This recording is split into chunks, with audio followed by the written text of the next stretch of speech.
So welcome everybody. Oh, go ahead. Wait, you tell me when we're ready to go. All right, I'm gonna start again. Welcome everyone to our cozy Cpdc meeting. We don't normally meet in here, so thank you for coming in and getting cozy with your neighbors, and bear with us on some of the, like, okay, where's the presenter going to speak and everything, because this is not our normal setup. Hi, John. Let's see, this is a hybrid meeting, so we'll start. You want to give the hybrid spiel? Yep.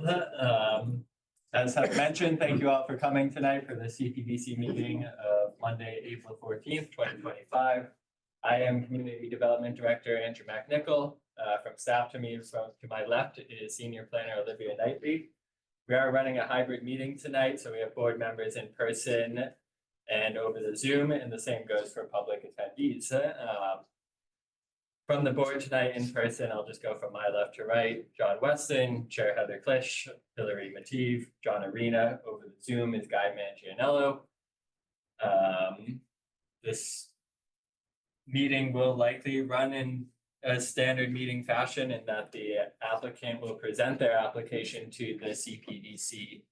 The board will provide comment and question among themselves and then open for public comment and question from there. If you do have public comment, please raise your hand so that the chair can find you and acknowledge you. Please state your name and address for the public record. And if you're on the Zoom, please use the raise hand feature found under reactions. Or if your camera is on, simply wave your hand around. We'll try to flag you down for the chair that way as well. You can chat in the Zoom directly to us, but we would encourage you to try to ask your question over the audio so all can hear. Otherwise, this meeting is being recorded and broadcasted by RTTV on all local channels. And there is a sign-in sheet here in person too. If you haven't gotten it, it must be floating around somewhere. Please try to sign in.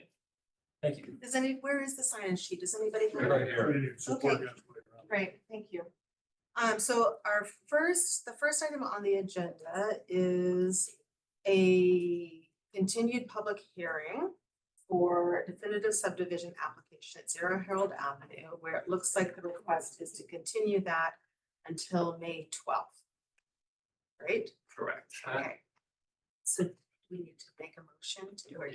Yes. Motion to continue the 0 Herald Ave, or also known as 0 Van Marden Road, to application to May 12th, 2025. Second. Alrighty, and because Guy is online, we need to do a roll call. So let's see, Guy, we'll start with you. Yes. All right, John Weston, Yes. Heather Klisch, yes. Very yes. Yes. All right, thank you. The next item is a public hearing for the minor site plan review for the Birch Meadow Park Phase 2. This is a town one. Do we have a hearing notice for this one or not so much? There was a notice, it's a courtesy notice. I can pull it up on the screen if you do wish to read it.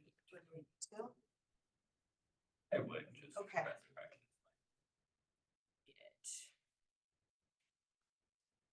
Notice of public hearing. Notice is hereby given that under sections 4.3 and 4.6.3 of the Reading zoning bylaw, the Community Planning and Development Commission will hold a public meeting on Monday, April 14th, 2025 in the select boardroom at Town Hall, and through remote and online measures to hear the minor site plan review application submitted by Activas Incorporated on behalf of the town of Reading for the property located at 0 Birch Meadow Drive, Assessors Map 27, 27, 33, lots 343, 342, 57. The applicant is proposing site improvements, including renovating the existing courts and playground, upgrades to the existing parking areas, and other site circulation, landscape, and lighting improvements. Copy of the application is accompanying plans are available to the public at the town hall and the town website. Okay, so I believe over the Zoom is Stephen Crucifelli from Activitas, Town Engineer Ryan Percival, and Jim Sullivan, Recreation Administrator. Steve, I got your slides. I assume you want to start there, or Ryan? Yeah, Andrew, if you don't mind, I can give a quick rundown of the project. Or Can you hear? Yes, great. And then Steve can get into the presentation. Do you want me to share my video, or are we just going with audio?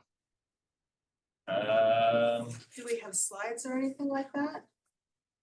We do. Activitas has slides at the present. I'm just going to go into it. The project before you is part of the overall Birch Meadow Master Plan that we've begun. It seems like 2 decades now we've been working on this project, but now we are actually starting to realize some completion of some phases here.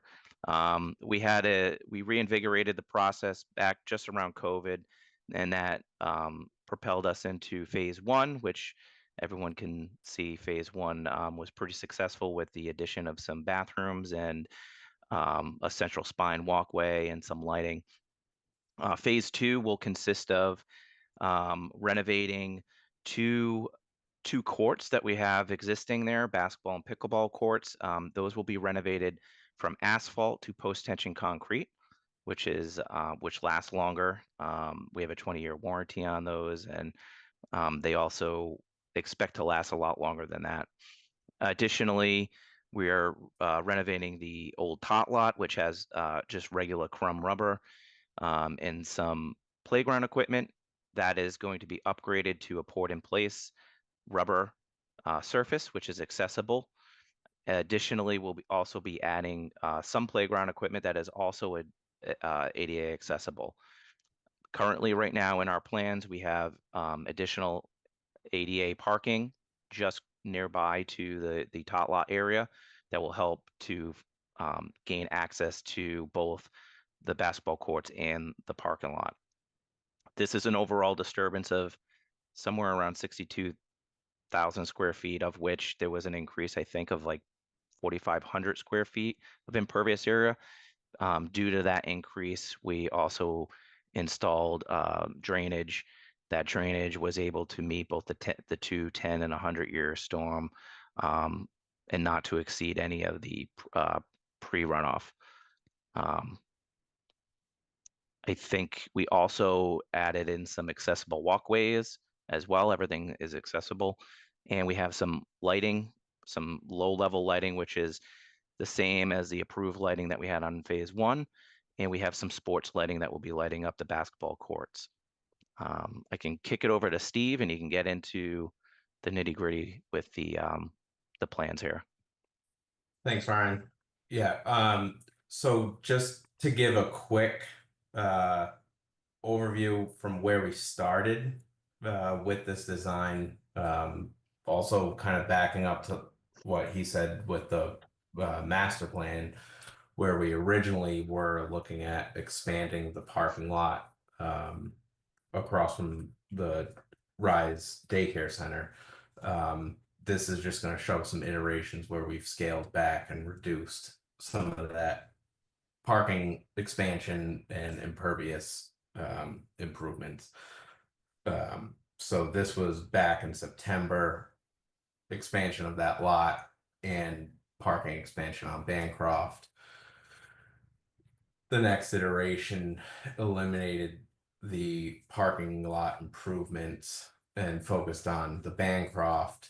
And then after community engagement and the neighborhood meetings, we scaled back even more on Bancroft, hearing that the parking is a concern. So we focused mainly on providing accessible parking directly for the improved playground and basketball directly. So Steve, if I may just interrupt, other slides advancing? No, No. so it's actually kind of hard to follow. Are we supposed to be using the slides now? If you have 2 displays, you're on the other display. what display?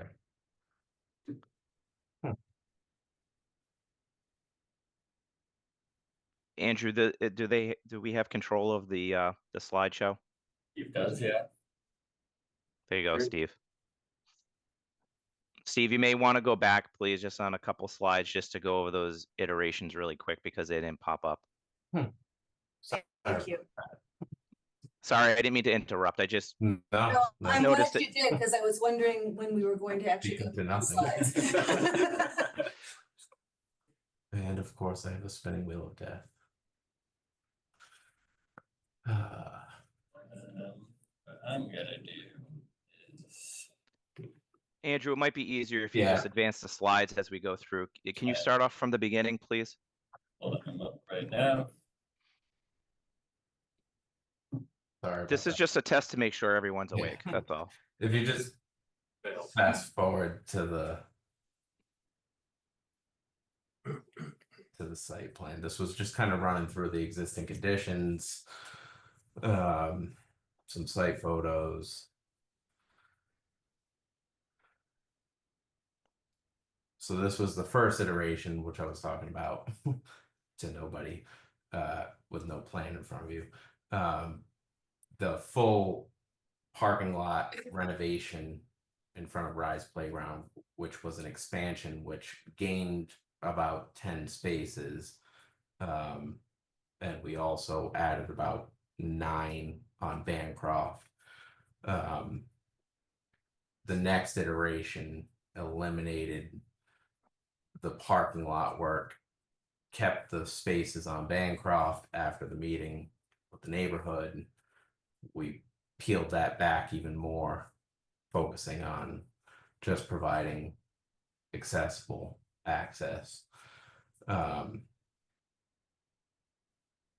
Realistically, what you're looking at here is, aside from those 2 parking spaces that have been added, a replacement in kind. The courts pretty much stay in the exact same location. The existing asphalt courts get replaced with post-tension concrete, almost identical size. Fencing along the back sides, 2 Musco poles instead of 4. Playground is almost identical square footage. Instead of recycled rubber mulch, it is poured in place surfacing, fenced in with access gates and maintenance access gates. Pathways paved for, and with part of it wide enough for DPW and maintenance to get into the playground to clean that out, leaves in the fall and whatnot. Really maintaining the buffer zone, revegetating as needed. Obviously, we're going through the NOI process right now with conservation. And like Ryan said, we're adding the site lighting throughout the walkways, some benches and trash cans. All of that is the same models, same furnishings that we used in phase 1 to keep a cohesive palette throughout the entire complex. Other than that, oh, and some additional accessible improvements at the crosswalk, and at the intersection of Hartshorn and Bancroft. Do you have the actual plans up at all, Andrew?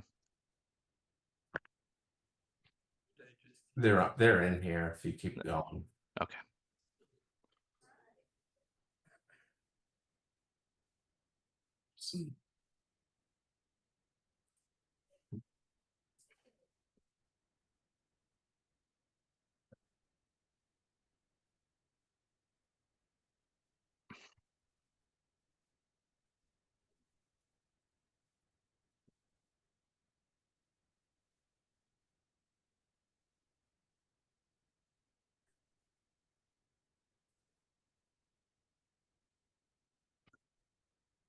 Their page you Yeah. on it, and sorry.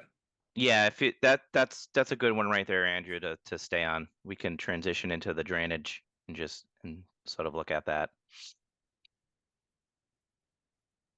So as you can see here, and Steve, you can jump in anywhere. As you can see here, we have a traditional infiltration system. We did look at doing a detention pond and some LIDs. There's just not enough room in this area. It's really hard to see, but in the background, there is a spider web of utilities that are nestled in and around this area, drainage, a bunch of things. So this is sort of strategically placed next to the courts. You can see a trench drain that's picking up all of the courts, as well as some perforated drain that's going around the playground and going into the infiltration system, which then has a overflow that goes into the town's system. We will point out that groundwater is probably about 3 feet from the surface, so we're really constrained with our separation from groundwater here. So this is a pretty shallow system. I'm not sure if you can see the lighting that's on here, but again, to Steve's point, that's consistent with same furnishings from phase 1, which was Yeah. approved by the commission prior. Site, the pathway lighting is all dark sky compliant. And again, for the court lighting, we were able to reduce the poles down to 2, and they will be the LED cut off, high efficiency. In the presentation, there is a foot candle spread showing that lighting cut off. No different than the fixtures that were used at Turf 2 and the stadium. Much better light spillage and light control than the old metal halide systems.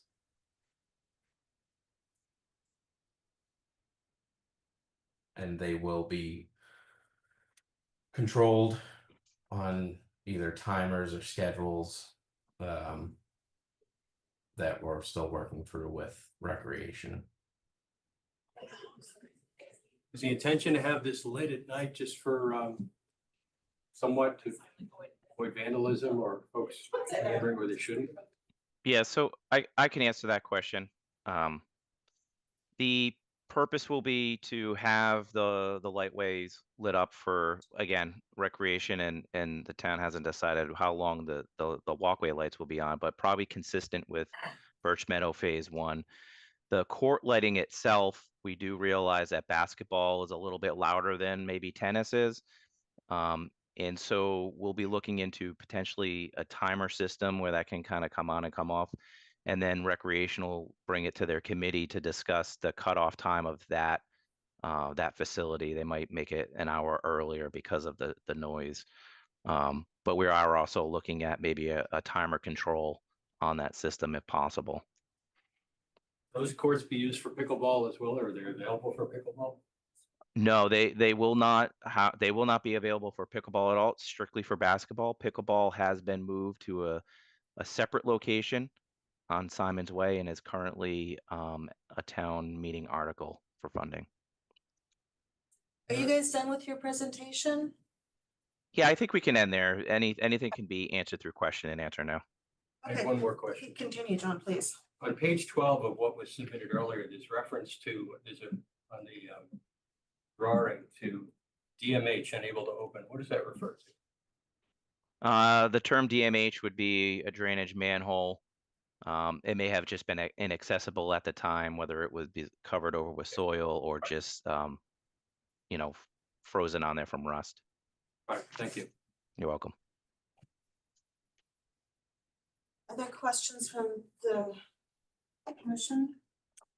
I guess 2 things. One is, was there much discussion about the crosswalk at the corner of, I don't know, Crofton. thank you, Pencroft and whatever that cross street is. was there, right, and I mention it because, right, there's horrible sight lines. I don't know if anyone here is from that neighborhood. I don't recognize anyone, but like that's a dangerous location, super dangerous right now. And probably not a great location to encourage a crosswalk around the corner from where you can't see, right? So maybe there was another proposal and you ended up here because that was even better. I mean, even worse. But I encourage you to talk with the police department, because I'm sure there has been lots of issues there. Do you mean if you're coming down Hartshorn and coming up Bancroft? No, I mean, honestly, I don't want to be that old guy, right? Right, High school kids, right, coming down and not putting on their brakes and Down coming around Bancroft. that corner, either direction. yeah. Either direction. I mean, I've seen it a gazillion times. I'm sure a lot of people have. So, right, that crosswalk needs some careful consideration. And then, not that it's really part of site plan review, but I'll put it out there anyways. Right, like just noting that every basketball court's lights go out early. And so the kids that want to play basketball at night from Reading have to go to Wilmington or Wakefield, or, right, there are no lighted basketball courts in Reading during the summer. So if the recreation committee doesn't know that, they ought to. So. Yeah, that will go straight to the recreation committee for them to discuss. Right now, the tennis courts go off at 10 o'clock, so that would be the cutoff as of now. It might get earlier. To discuss the crosswalk location, you're not incorrect in the sense that that's a tricky intersection. We did look at moving it down across on the next corner. There's no sidewalk there. There's no receiving sidewalk. We did discuss on doing an elevated area to help try to slow traffic down. However, that the elevated crosswalk bleeds itself into the intersection, becomes problematic with getting that grading, the transition out. Yeah. We'll go back and see if there's anything else additional that can be done. We are doing high vis crosswalks there, so there'll be, that continental style. Again, we'll take another look at All right. that, John. I just know that particular intersection is a problem. It is, it really is. And what I also know, and this is the problem that I think you're grappling with, Ryan, is that kids, people, we'll just say people come speeding down there both ways, and you've got a playground there and a school. So it's a heavily trafficked area for pedestrians and kids going across there. High vis may help. But yeah, I just feel like everything we can do to keep pedestrians safe there. Right. Obviously, if there's an easy answer, we would all come up with it already. Yeah. So. Yeah, no, this is certainly, this is nothing new. We've heard these discussions. We've had these discussions with the neighbors, and we'll look to see if additionally we can make any sort of improvements out here. You're right. I mean, there are sightline issues out there, but we don't have a bylaw in place to deal with that. And that sightline issue will be there regardless of where that crosswalk ends up. But maybe additional signage, things of that nature, high vis signage further up, anything that we can do to draw attention to that area, regardless of where that crosswalk is, probably be helpful. Yeah. We're also talking about painting stop on the ground and, everything. So, but we'll take another look at that.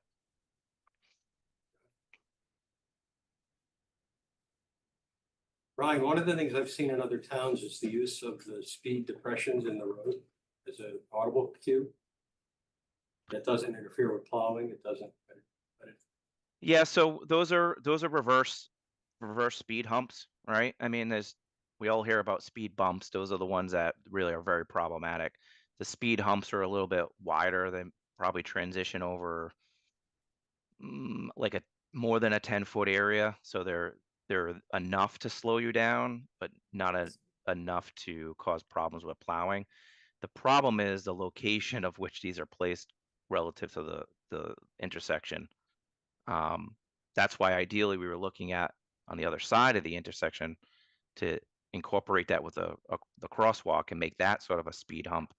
And the transition into the intersection just became problematic with the grading. But we can look at that. You know, there gets a little tricky when you're dealing with speed humps and hills and stopping distances and things like that. Thank you.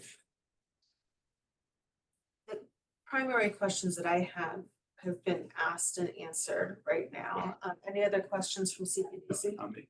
Okay, are there comments? And what we'll do for everybody, the guys on the. Oh, Guy, do you have any questions? I should ask you also. I do not. No. Okay, so we'll open it up to comments from anybody who's here. Again, ask you to raise your hand so I can identify you, name, address, and speak clearly, please. And we really need to go one at a time so that we have accurate minutes. I know it feels like we're all sitting here in a meeting room and I'm anticipating it could get a little hairy.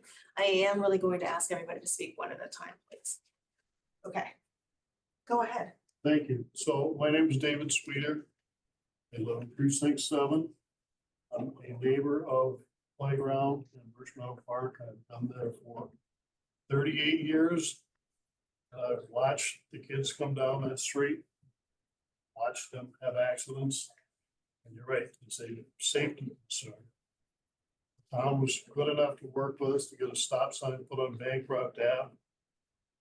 Unfortunately, it does not have a lot of merit. Nobody really stops for it. But that issue is aside itself. So I'd like to thank Commission for putting my emails on the docket and making part of the public record. And for those of you that don't know, my emails contained some suggestions, some observations, safety and otherwise, things that we in the neighborhood see and react to every day that we live there. I don't represent precinct 7. I don't represent the neighborhood. I don't represent the neighbors.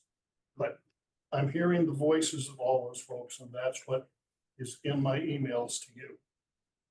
So that said, I'm here to respond to any questions you may have in those emails. And we'll just take it from there. Okay, thank you. Stand by. No problem. Other comments?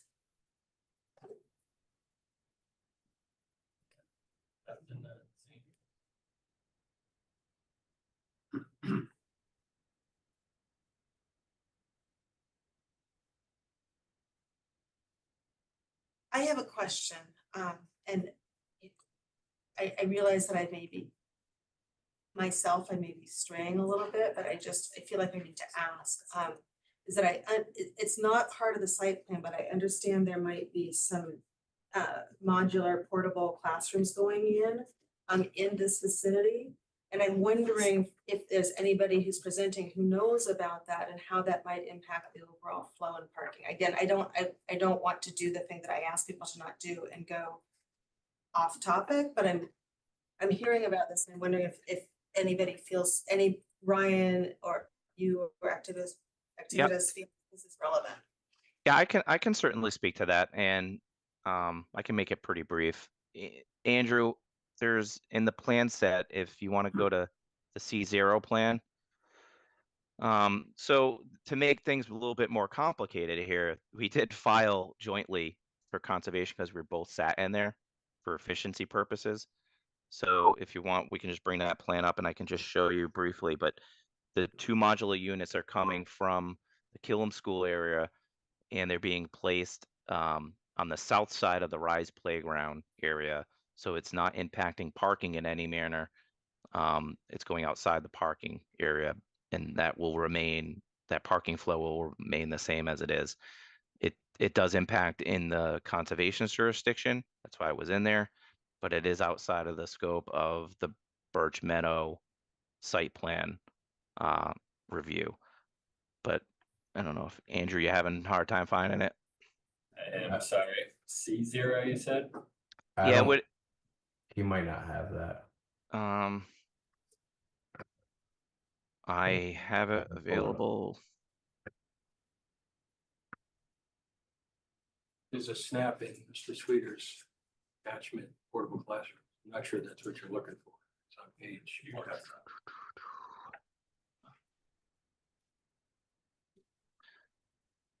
Steve, did you submit that at all to them?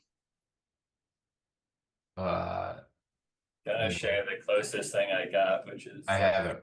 I can share it right now. We can share. If you allow Steve to share, he'll share it. So while we're working on that, will CBDC be reviewing that as well? As a future conversation? I haven't seen a trigger of minor site plan or site plan review yet. There's certain thresholds for site plan review. I haven't calculated that one is triggered such yet. But there is still some review going on that planning process. I'll say I do not recall ever reviewing placement of temporary classrooms at any of the schools in any of the. Well, these are Any at this point. All right. Well, yeah, I mean, those, right, Birch Meadow ones were temporary and they were there for. They're still there. Yeah, there you go. There you go. Right, and Can you guys all see that? Yes. so you might want. I mean, as you see, it sits on the site. It's on the south end of that the Rise parking lot area, which is not being disturbed by our project at all. And they're sitting their modular units there just briefly.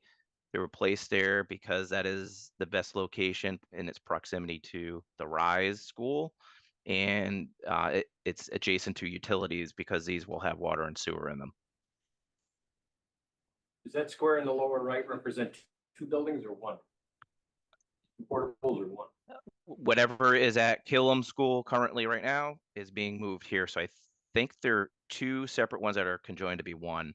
They're moved.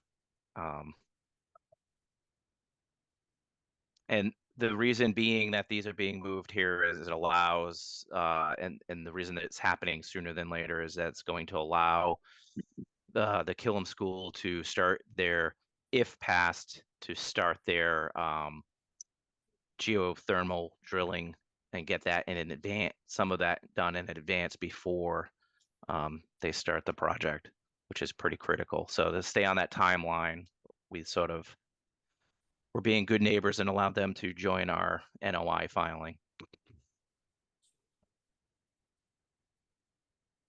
Okay. Well, I haven't actually heard that many changes suggested to this. You know, just back to the crosswalk, because I feel like that's probably That's probably what we want to see again. yeah, I think back to the crosswalk, that's probably the biggest comment and concern we've had, right? That's something we focused in on as well. There might be some things that we can work with the police department on, and I don't know if a reduction in the speed limit in that area is warranted, but we could try to move that crosswalk. Again, it's problematic because there's no sidewalk on the adjacent side as well to receive it. Yeah. So thinking about the desire lines in that area, it because there's no there's no decent sidewalk on Bancroft on the, I don't know what side that is, but on the side away from, On the left on side. the left side, yeah. Either there or more importantly, going up towards Lowell Street, right? It's really, you're trying to get people, from my understanding, and you may have a different one, but right, it's trying to get people that are either already walking down the side of Bancroft, which isn't an issue, you don't need a crosswalk, or people on Hartshorn, or people that are walking up Bancroft, which sort of acts like a parking lot anyways, right? So, it may make sense. I know this is heresy in some circles, but like to have a mid-walk, more of like a mid-block crosswalk just to keep it out of that area and get people, right, like to crossing over and adding some sidewalk onto, yeah, right where your cursor is. I don't think, there's not a sidewalk there now, but No, there's that not. may be the safest, like, yeah. Sort of the safest configuration, so you're not sort of in the middle of that turning movement. Just a thought. It's a great thought. The sidewalk out on Hartshorn would be outside of the sort of the scope of the article, I believe. Yeah, John, we'll take a look at it. right.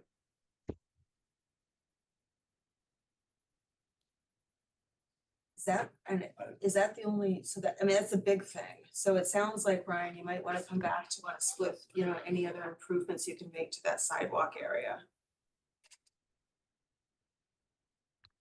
Yeah, we'll see if we can make anything on that Hartshorn area, but again, we're constrained with budgetary amounts and the article constraint itself. So it gets a little tricky with what you have marked up there, because John knows too, you can't have that stop bar too far after the crosswalk. So that's why he was talking about a mid block, which would actually have to be a little further down. Okay. I have one other question, and it's a question of curiosity. I absolutely don't know the right answer, but I know in phase one, when the pathways were made, they didn't all drain well. And so I think corrections were maybe made to that. And I guess I'm just wondering, were there any lessons learned, since the water table is so high there? Were there any lessons learned from phase one that have been incorporated into the pathway construction plans for this phase? So the grading's a lot different over in this area, right? And we do have some areas that are just depressed themselves that collect water. So there's one, yep, just north of that, Andrew, is who's controlling that? Me. Oh, Steve. So the area near where the control box is for the tennis courts, there's a catch basin there that drains a depression. We are removing some trees in the grove area that are damaged and unhealthy. We had them inspected by the tree warden, and they did a resistograph on a bunch of them. Some of them are hollow. That allows us to make some grading changes over there as well, so we can potentially keep that area from flooding. The area near under phase one, some of it was not constructed properly the first go around, and the grades were a little tight, and those corrections were made for there. And then there's one area near the pavilion that's just very wet that is going to need additional drainage. So we did learn from that with the groundwater, to answer your question, but the grading here should be a little bit easier to work with than the flatter area near the pavilion. Okay. And actually, that makes me think about sort of that, right? You have that meandering sidewalk, right? Like right where you're, almost where that cursor is. Looks great on a plan.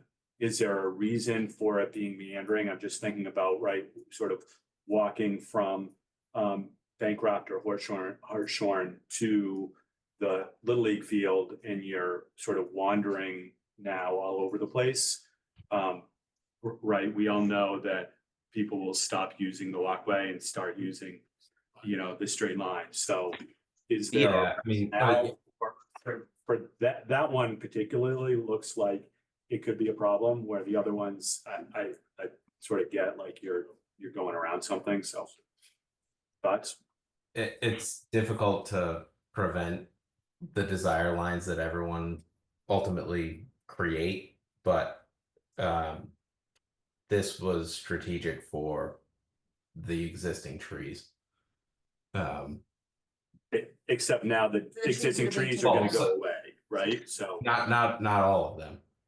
Yeah, not entirely all of them. Some of them. Only a few of them, and the ones that are going away, are more inner to that walkway, which is actually going to help us from a stormwater side of things, to maintain a little bit more of open lawn space, little bit of a green space in between the playground and basketball courts. For the most part, I believe this is the only one going away from that edge. So theoretically, we could tighten it up a little, but I mean, what you're seeing on the plan is really a symbol.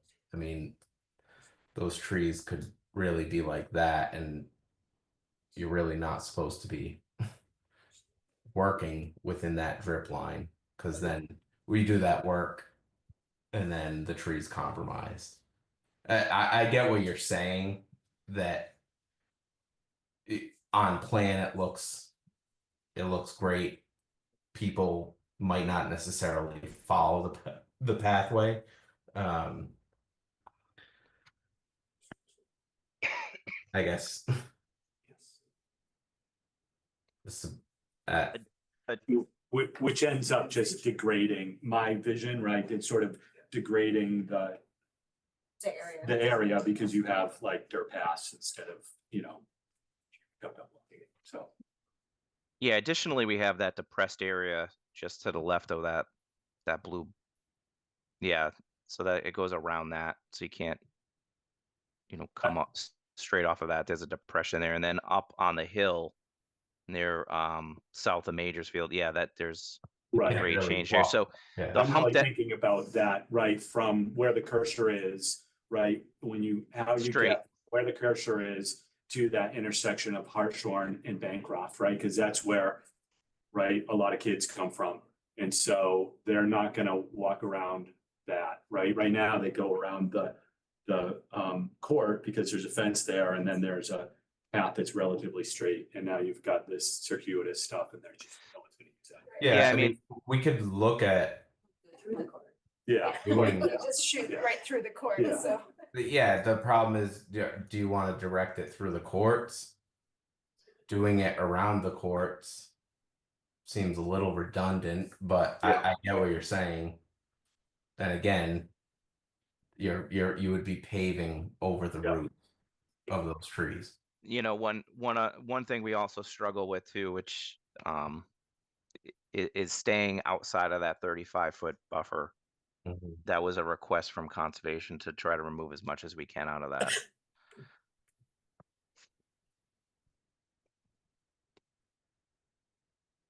Are the basketball courts being moved a little bit for We- the yeah, closer to the ball field? We moved them as far as we could Yeah. to get the grading to work. They are actually sitting a little.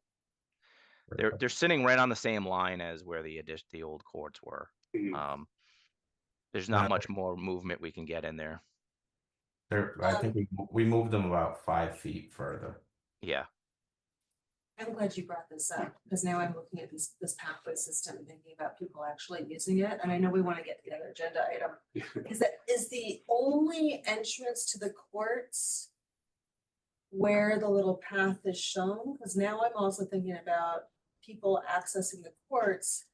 And is there also from that Hartshorn Bancroft area and walking all the way around to over there? So is that the only break in the fencing? And is the reason we're not putting it more kind of the path that people use?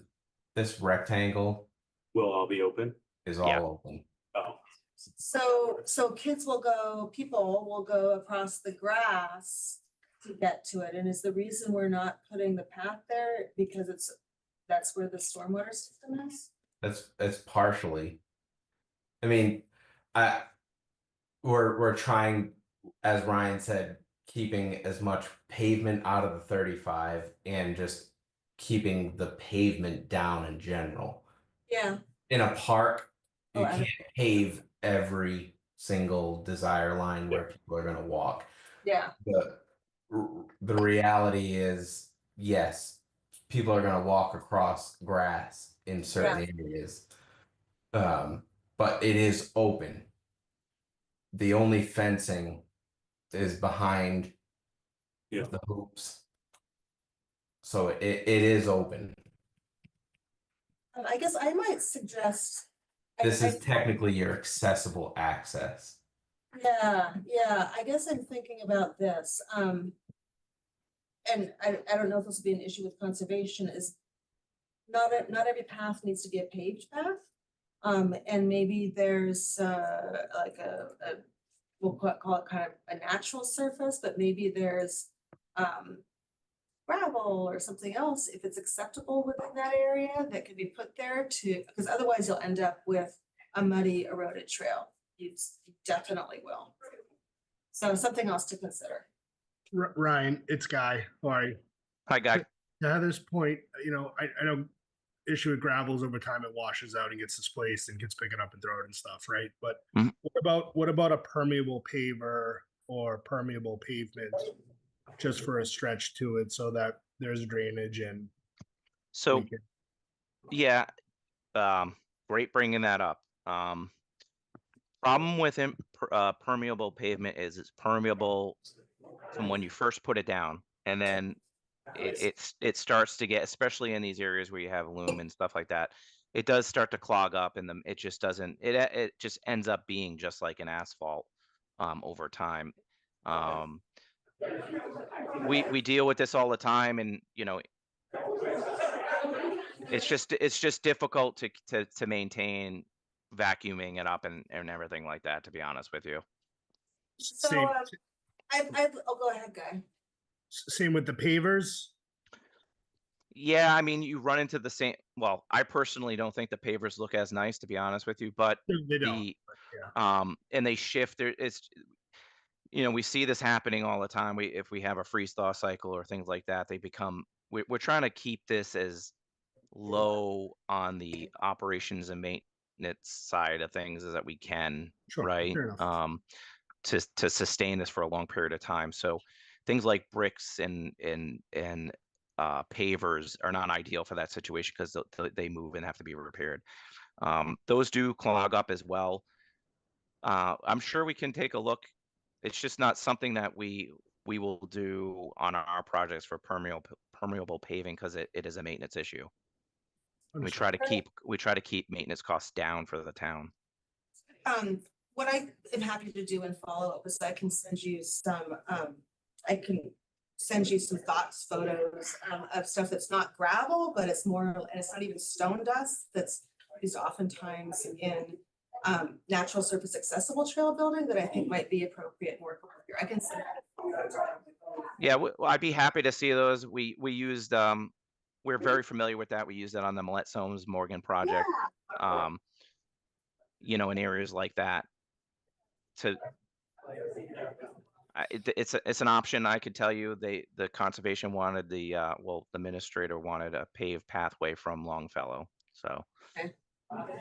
Alrighty. Well, I'd love to still explore that one. Yeah. Just because it will end up at an eroded area. Yeah. Alrighty. We have a raised hand. Okay, let's take that. Then we can maybe continue this. Hi. I'm Annie Sullivan from 67 Longfellow Road, and I was wondering if any decisions have been made on the playground equipment, if it's been chosen yet. It looked like on the plans there were a couple pictures of different types of equipment. I can go ahead and answer that. I think we might have lost our recreation coordinator here. So the answer to that is no, we haven't finalized that. That would go through the recreation committee to do such. I could tell you that we're leaning towards more swings because there's a desire from the neighborhood to have more swings in general. There's also the potential of maybe having some climbing equipment, like some, it's hard to see, but I thought we had some pictures of potential what we were gonna potentially do. I was just wondering, is there going to be another meeting to talk about the playground equipment, or is this kind of it for that part too? So I think that falls underneath the recreation, the actually choosing of the equipment. And will So that be discussed at the recreation committee or just within a choice within the department? no, I believe that that will be discussed, the selection of the type of equipment would be discussed through the recreation committee and then given to us through the recreational staff. Jim Sullivan's not here, so I'm probably butchering all of this, but they can follow up. He can follow up next meeting. Okay. We are Okay. looking at more of a natural style, if you can see that. So Right. So, wait, I got confused. Is there going to be, do you think, another open to the public meeting where this is talked about? in the recreation there- committee meetings, yes. Yeah, Okay. there are a couple of things. One is that we're going to continue this hearing on the site plan so that they can bring back the things that we discussed here. And then the recreation committee is another public committee where a lot of this stuff kind of came from, if you look, does anybody here know when the recreation committee is gonna be made? I do not know. But If you it's could- not a noticed hearing for playground equipment, I'll ask Jim to try to set a courteous notice, maybe to abutters, the same abutters listed as interest. Okay, okay, Awesome. Thank you. good question. Okay. We ready to continue this, do you think? Take a motion Motion to continue. Second it. to, May 12th. okay, we'll do a roll call vote. This is to continue it to May 12th, continue this hearing to May 12th. Guy, Yes. all right, John, Serena? Lori? Yes. Heather, yes, Yes. alrighty, Right. thank you. Thanks, Ryan. Thanks, Thank you. Ryan. Appreciate it. Thank you. Okay, Thank you. thank Thank you you. very Thank much, you. thanks for coming. Next up, Gonna go see if they're in the hall. if the presenters are in the hall, okay.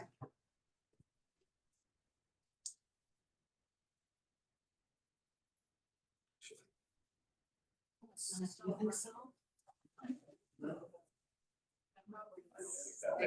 Hold on, hold on. Yeah, sure.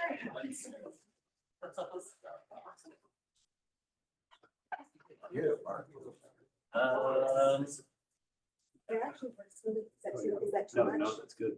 What's that? No, that was me. Maybe we can sit here.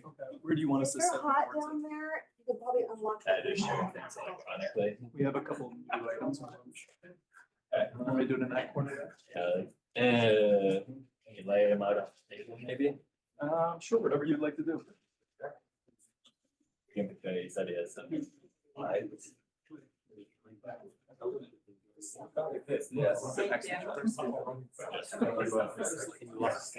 Yeah. They have like.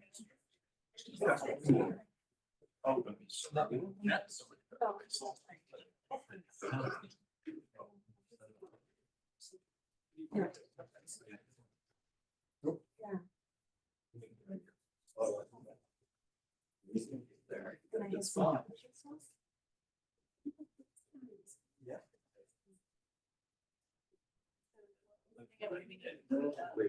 Yes, while they're setting up, our next agenda item is, we will be opening the public hearing for the site plan review for the Primrose School. And we do have a hearing notice to read. While you're setting up, maybe you could project it and Hillary could read it. All right. Notice is hereby given that under Mass General Law, Chapter 48, Sections 3 and 9, and Sections 4.3, 4.4, 4.6, and 8.0 of the Reading zoning bylaw, the Community Planning and Development Commission will hold a public hearing on Monday, April 14th at 7 p.m. The select board room at Town Hall. And through remote and online measures below to hear the site plan review and special permit applications submitted by Stonefield Engineering and Design LLC on behalf of the Primrose Schools Franchising Company, the applicant for the property located at 885 Main Street, Assessors Map 28, Lot 113. The applicant is proposing to raise the existing single-family home that is built a 14,058 square foot childcare facility with play equipment, parking area, septic utility, and stormwater infrastructure. A special permit is being sought for a proposed freestanding monument sign. A copy of the application and accompanying plans are available to the public at the town hall and by appointment and on the town website. Thank you. And to those of you who weren't here at the very beginning, I apologize for the camcorders. The select board decided to meet our same night. So here we are. And we'll have a presentation. And same as the last one, there'll be questions and comments from the CPDC first, and then we'll open it up to public comment as well. And I will ask you to identify yourself and maybe even stand if I can't see you, but thank you everybody for being here. Okay, do we have a presentation? Yes, we do. Thank Okay. you. Mark Bobrowski, I'm counsel for the applicant. My office is in Concord and Damon Mill.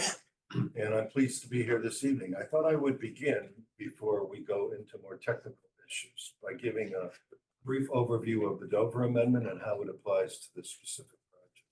I'll be very quick, but I know a lot of people probably don't know the ins and outs of the Dover Amendment.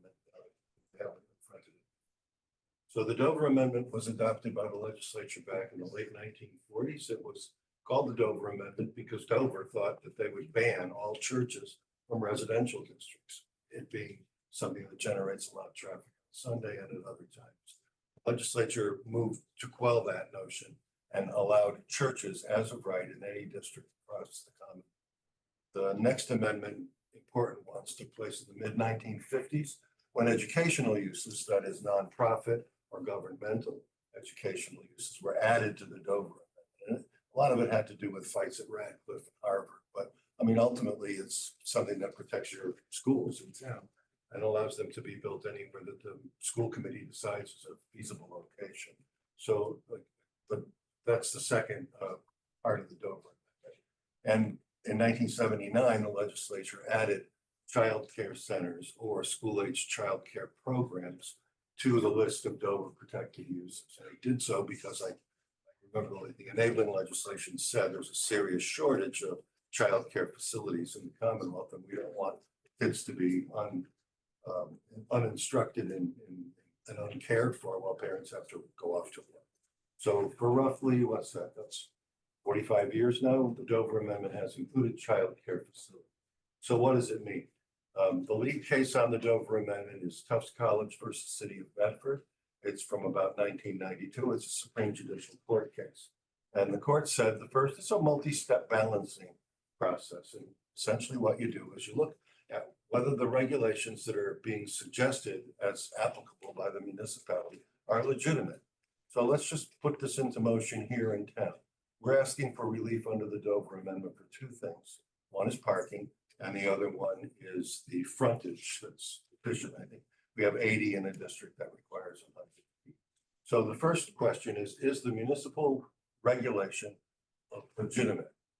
I don't have any problem conceding that 100 feet of frontage is a legitimate regulation, and a parking calculation that doesn't give us the need to build the North Shore Mall is also a legitimate local regulation. Then the burden shifts to the applicant to show that imposition of the otherwise legitimate local regulation would result in either A, an impairment of the campus character or utility, about that in the context of Tufts University, which is where the case was decided, character or the utility of the campus is being impaired, or B, there's excessive cost of compliance without appreciable municipal gain.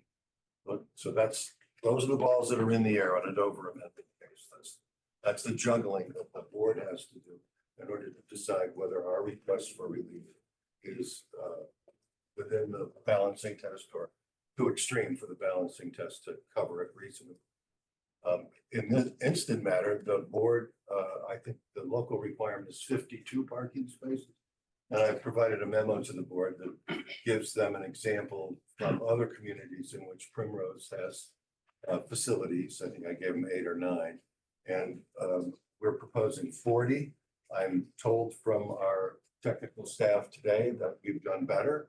I don't necessarily want to commit the technical staff to that in my presentation, But these are the parking numbers that I generated from the other nearby or statewide Primrose facilities, including up the road in Andover, Danvers, Mansfield, Canton, Woburn, Natick, Chelmsford, Tewksbury, and Burlington. And we're pretty close with 40 to the average of these other facilities, but we think we can do better, and we probably will. So that's the first part of the balance. The second part on frontage is 80 feet in 100-foot district. If we're not allowed a deviation with regard to the frontage, which I don't think is meaningful here, because the lot blossoms out after that frontage neck comes up to the state highway, and we have plenty of room behind that neck, then it basically would kill the project otherwise. But there's plenty of room there to have an aisle coming in and an aisle going out, and parking spaces even on either side, and technical staff will unveil that as we go through this. So this is a tough row to hoe in terms of a municipal objection. The Dover Amendment protection has been singled out for these three particular uses. It's pretty remarkable when you think about it. Churches, schools, childcare facilities. That's the way the law has been designed by the legislature, and that's the way it's been enforced now for better part of 75 years. Happy to answer any questions through the chair if you have, now or later. Andrew, is there anything you'd like to add to that? Just gonna give it to you also. Thank you for your overview. Thank you. This is, I also want to make it clear to everybody that, I mean, the reason they're seeking relief is that buildings proposed under the Dover Amendment do need to meet dimensional requirements. We do need to meet fire code. We need to meet safety codes. We need to meet all of those things. You sounded like you were going to say something also. No, go ahead. Okay. I do have something to say. But you can No, that's what's on my mind. I was going to say something similar as we got the presentation, after the presentation was underway, is that this is a use that is allowed under the Dover Amendment. We do site plan reviews so that we end up with a good project. What else were you going to say? I guess, right, and Andrew, please correct me if I'm wrong, or maybe we need to defer this, part of the discussion, but my understanding, right, is that you're not actually just asking for relief under the Dover Amendment for two aspects of the project. It's either a Dover Amendment application or it's not. And under a Dover Amendment application, that we are only allowed to review or ask for, right, certain conditions related to I don't know, there's a list of, 5 or 6, 7 things, right? Massing, setback, height, parking is certainly one of them. But there are a whole lot of other things that we can't ask, specifically ask for. Right off the top of my head is right, like sort of like the architectural character, that sort of thing. It's not exactly the way that you characterized it. I know that in past Dover Amendment cases, we have been advised to be very careful about the questions we ask, and B, the relief that we're seeking related to those other items that we as a board are not allowed to review. And so until we get any sort of specific, my recommendation would be until we get any sort of specific guidance from town council, like the questions that we ask, and maybe should be somewhat limited. Not because we don't want to ask questions, but because our scope on a Dover Amendment case is very limited. Yeah, and it's very precise. Yeah. The other thing that I want to be clear about for everybody in the room is what we as a community can't do is give a thumbs up or thumbs down to the use. That's the baseline of what the Dover Amendment is. The use is the use. And I think we are probably going to want to seek some advice from our legal counsel so that we can proceed here through this process accordingly. And in the meantime, we have a presentation to hear about what's being proposed. Let me just follow up with one other note, and then I'll turn it over to Josh Klein, our project engineer. there's very clear guidance from the Supreme Judicial Court that we don't have to apply for a variance or a special permit for the use or for any kind of alteration of a nonconformity special permit. That's Campbell versus City of Lynn. It's right on point. And I actually had the lead case on childcare, Petrucci versus Board of Appeals of Westwood back in the late 1990s. They said I should apply for everything with the kitchen sink, and I said no. And the appeals court upheld me. So that's all very interesting, and I want to be clear with everybody that you're not applying for a special permit. This No. is not a special permit. Well, I think we may Right. need one for the special resource area. The monument sign. Yeah. Oh, I'm Yeah. sorry, it's for the monuments. And I'm going to turn it over to Josh Klein, and he can walk you through the. Okay, technical thank you. details. It just, would you prefer if I stand up by the boards? You want me to sit at the table? I know the configuration's a little. Why don't you, the thing that You want to trade seats? why don't you trade seats? How do I do that? Yeah. All right, I'll do that. But then the next question I would, so our office is the site civil as well as the traffic engineer for the project. I'm happy to go through both site civil and traffic this evening. Would you like kind of just to start with an overview? We understand this is not a one night event. Is there a preference? Why don't you start with an overview?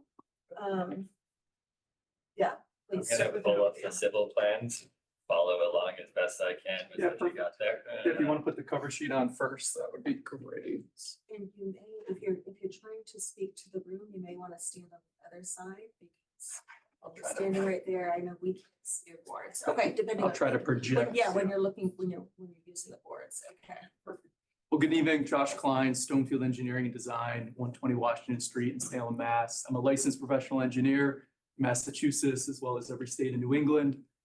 We are the site civil as well as the traffic engineer of the project. As a little bit of an intro, so we did attend a DRT meeting with town staff on Can you explain what 3/19. DRT is? Design review. It's basically a technical review meeting. After you file an application, we meet with town staff, we get feedback on the application. We also attended CONCOM, or the Conservation Commission, on 3/26. The stormwater peer review was also approved on 4/9. So Conservation Commission has kind of taken a lot of the feedback at the meeting. They've hired a peer reviewer who's going to be reviewing our stormwater application. We did receive the police and fire letters. We didn't get them till last week, but we have had a chance to look at them. I'll explain a little bit as I go through our presentation, but our intent is to meet with both police and fire following this meeting. And we're prepared to make some adjustments. And I think Mr. Obrowski noted at it, we're going to be able to increase parking on site as well as help with fire circulation as well. So there's kind of three main items I always like to kind of touch on as we start talking about daycare application. So this is an infill development opportunity for Primrose Schools. The childcare, I know we talked a little bit about the Dover Amendment. It is also a permitted use in the S15 zone district in town. There are 6 locations that Primrose has within about 30 minutes. There's another 7 to 8 locations within about an hour from the site as well. In total, there's about 14 locations in the Northeast. To get to this point, there's a long kind of due diligence and site selection process. Primrose Schools operates over 500 locations nationally. What they like to do is they want to ensure that the site, both from an operational, a parking, a traffic, a size and environmental standpoint can support the use. They're looking to make a big investment in the community, kind of bring this use into the community that it's definitely needed. Childcare is a needed use in Massachusetts. And so they want to kind of vet all these things out. They want to make sure that this is going to work really well for the end user and for the community. The other item we like to kind of touch on is school versus daycare. I know Primrose School has school in the names, but this is a daycare. This is not a school. And I think really the key that we see with that is schools experiences spikes in traffic. We call it the bell effect or the surge effect when we're talking about it as a traffic engineer. Within about a 15 to 30 minute window, a school sees about 80 to 85 to 90% of its traffic kind of generated during that time. Now, a daycare operation spreads that out. Usually we see that window in about 2 to 3 hours in the morning and 2 to 3 hours in the evening. And so what we kind of see is during that busiest 1 hour period of a daycare, they only experience about 50 to 60% of that in and out. So it's a different effect when you have that kind of stagger effect. So again, key takeaways, there's no surge effect at a daycare, there's no bell. Parents are able to drop off their children kind of at any time throughout that morning period and any time throughout that evening pickup period. The other item we'll kind of talk about a little bit tonight or in future meetings is the difference between license capacity enrollment, and daily attendance. So there are kind of standards set by the state in terms of license capacity, how many staff need to be on site, how many children are allowed to be in each room. And then there's, kind of the actual enrollment, how many children are actually enrolled in the school. And then on a daily basis, that number is always changing. You can think about life. There's part-time, there's siblings, children are sick. So at any given day, you're not going to see kind of that full license and capacity come into effect. So I have up here, this is just a blow up of the aerial that was on our cover sheet to kind of show the existing lot. It was kind of mentioned, this is a very uniquely shaped lot. It's a unique lot with a lot of features. I would consider it a flag lot. You have kind of a smaller approach along Main Street. The site kind of flags out and widens out towards the rear. It's currently a single family home. We're in the S15 or the single family 15 district. It's about a 2-acre site. We have, again, 80 feet of frontage on Main Street. Main Street is a Mass DOT roadway. So we will be required to have an access permit. Mass DOT will review our traffic impact study. They'll review our traffic control plans. They'll ensure that the access is safe in and out of this site. The other unique part of the site is there is a grade change. The site in places moves about 25 feet from south to north. There also is a bordered vegetative wetland on site. You can kind of see it faintly on here, but there's a bordered vegetative wetland in the kind of the rear corner of the site as well. That wetland was flagged by Goddard Consulting, and that's really the reason we're in front of the Conservation Commission. So they're going to look at our impacts within the 100-foot jurisdictional area and ensuring that we comply with the local town bylaw, which is a 25-foot no disturb and a 35-foot building setback. The other item we just wanted to kind of highlight as we move kind of forward, so you can kind of see we have an existing driveway today just to the north of the utility that comes into the site. This house was built in the late 1950s. It's a 2-story single-family home, got a pool and kind of sheds and a fenced-in area in the back. We also, both our office as well as Goddard Consulting, have walked the wetland. I did want to note, and this is more of a Concom item, so I'll be brief, but we found there's a lot of invasive species in the back there. We found, things such as, Norway maples, garlic mustard, Oriental bittersweet, kind of taking over the area, a lot of dead trees and fallen debris. So we'll work with the Conservation Commission, but our intention is to kind of clean up the wetland and introduce all native plantings in that area. So if you want to, you could go to the landscape plan. It might be the best. I'll share this. So what we passed out this evening, I have to the right of me, this is our just a colored site plan. It basically takes our landscape plan, our site plan, and colorize it to make it a little bit easier to kind of speak to this evening. So as noted, we're proposing a 2-story childcare facility. The floor plate's approximately 7,000 square feet. The total area is approximately 14,000 square feet. We looked at this site, kind of through that site selection process, for quite a while, because what we wanted to ensure was that, the building location complied as well as we could, kind of putting the Dover Amendment idea to the side. So the building location complies with all the setbacks. We comply with lot coverage, and the building complies with height. There are 2 play areas on either side of the building. Each is about 5,000 square feet for a total of 10,000 square feet. We're well above the state requirement.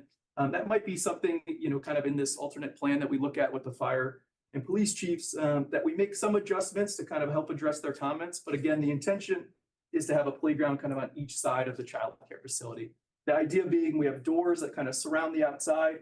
Everything around the play area is fully secured. So the idea is that you can exit your classroom or come down the stairs and go out to a main exit and go right to a play area. Safety and security is definitely a main concern here.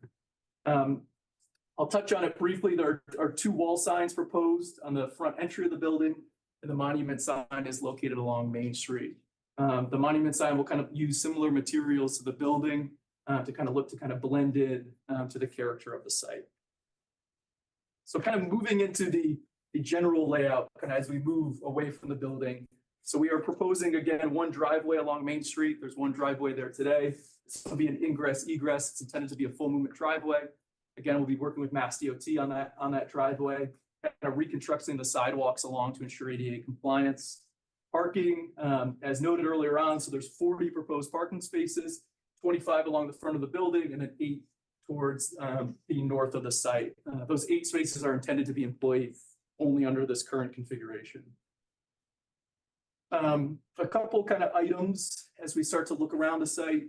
I mentioned the turf. I think something important to note with the turf is that it is a permeable surface. So the turf is designed to kind of allow water to infiltrate through it.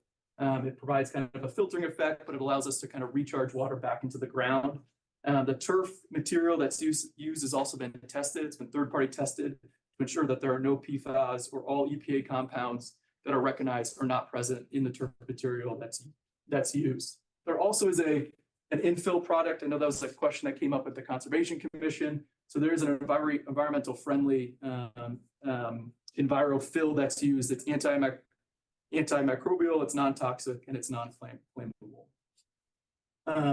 Kind of working our way around the sites, we are proposing a single trash enclosure. This will house a dumpster. It's going to be fully screened, so none of the trash will be visible from the outside. It'll be closed in completely. We're proposing a small outdoor amenity space in the front of the site. This is an area for staff or parents that they could kind of sit and enjoy and kind of have a view to the wetland that's being protected on site. Landscaping for the site includes over 330 plantings. 74 trees are proposed as part of the project. There is a town tree bylaw for the removal of trees within the wetland buffer, so we do comply with that. We are planting 33 native trees within the 100-foot jurisdictional area on site. Some other kind of site features. So we have some retaining walls kind of along the south of the site as well as the north of the site. That's to kind of accommodate that grade change that I spoke about earlier. We have a kind of the signature. Primrose has a flagpole that's illuminated at the front of the site. So there would be a flagpole as part of their kind of signature.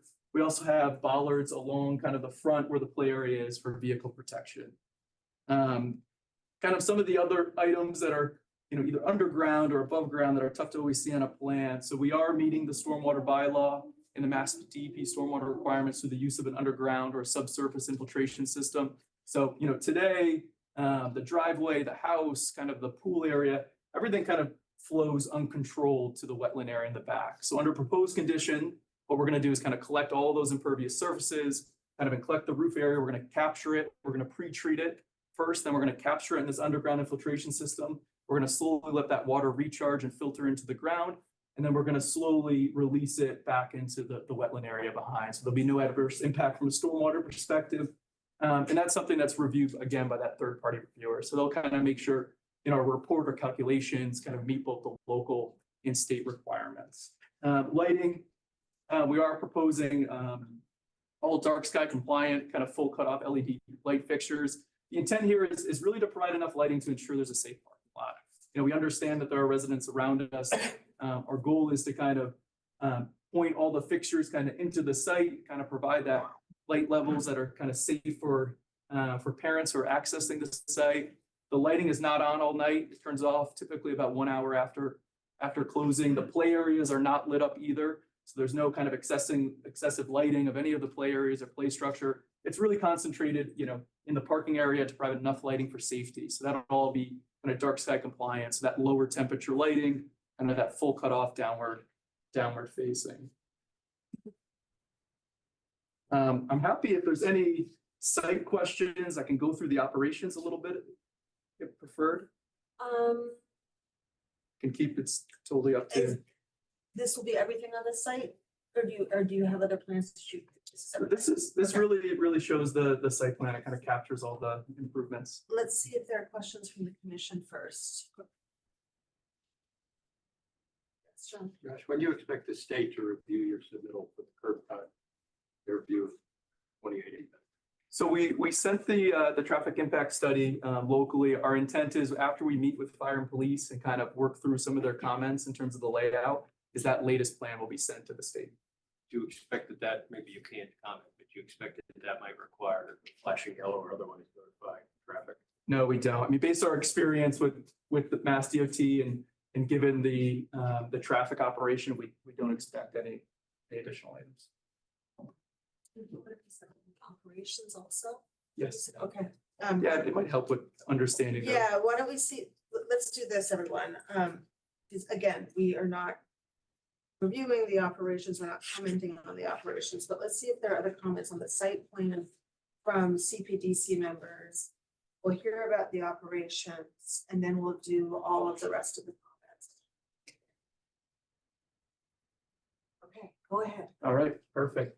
So I do think the operations help, especially as we start talking about kind of site circulation and parking of things of that nature. So pre-pandemic, pretty much every Primrose school, as well as a lot of different daycares that our office work on, we're open till about 6:30 a.m. to 6:30 p.m. We have seen kind of post-COVID this be adjusted a little bit. So we're kind of seeing that 7 a.m., 7:30 a.m. opening, 5:30 p.m. piece opening, 5:30 p.m.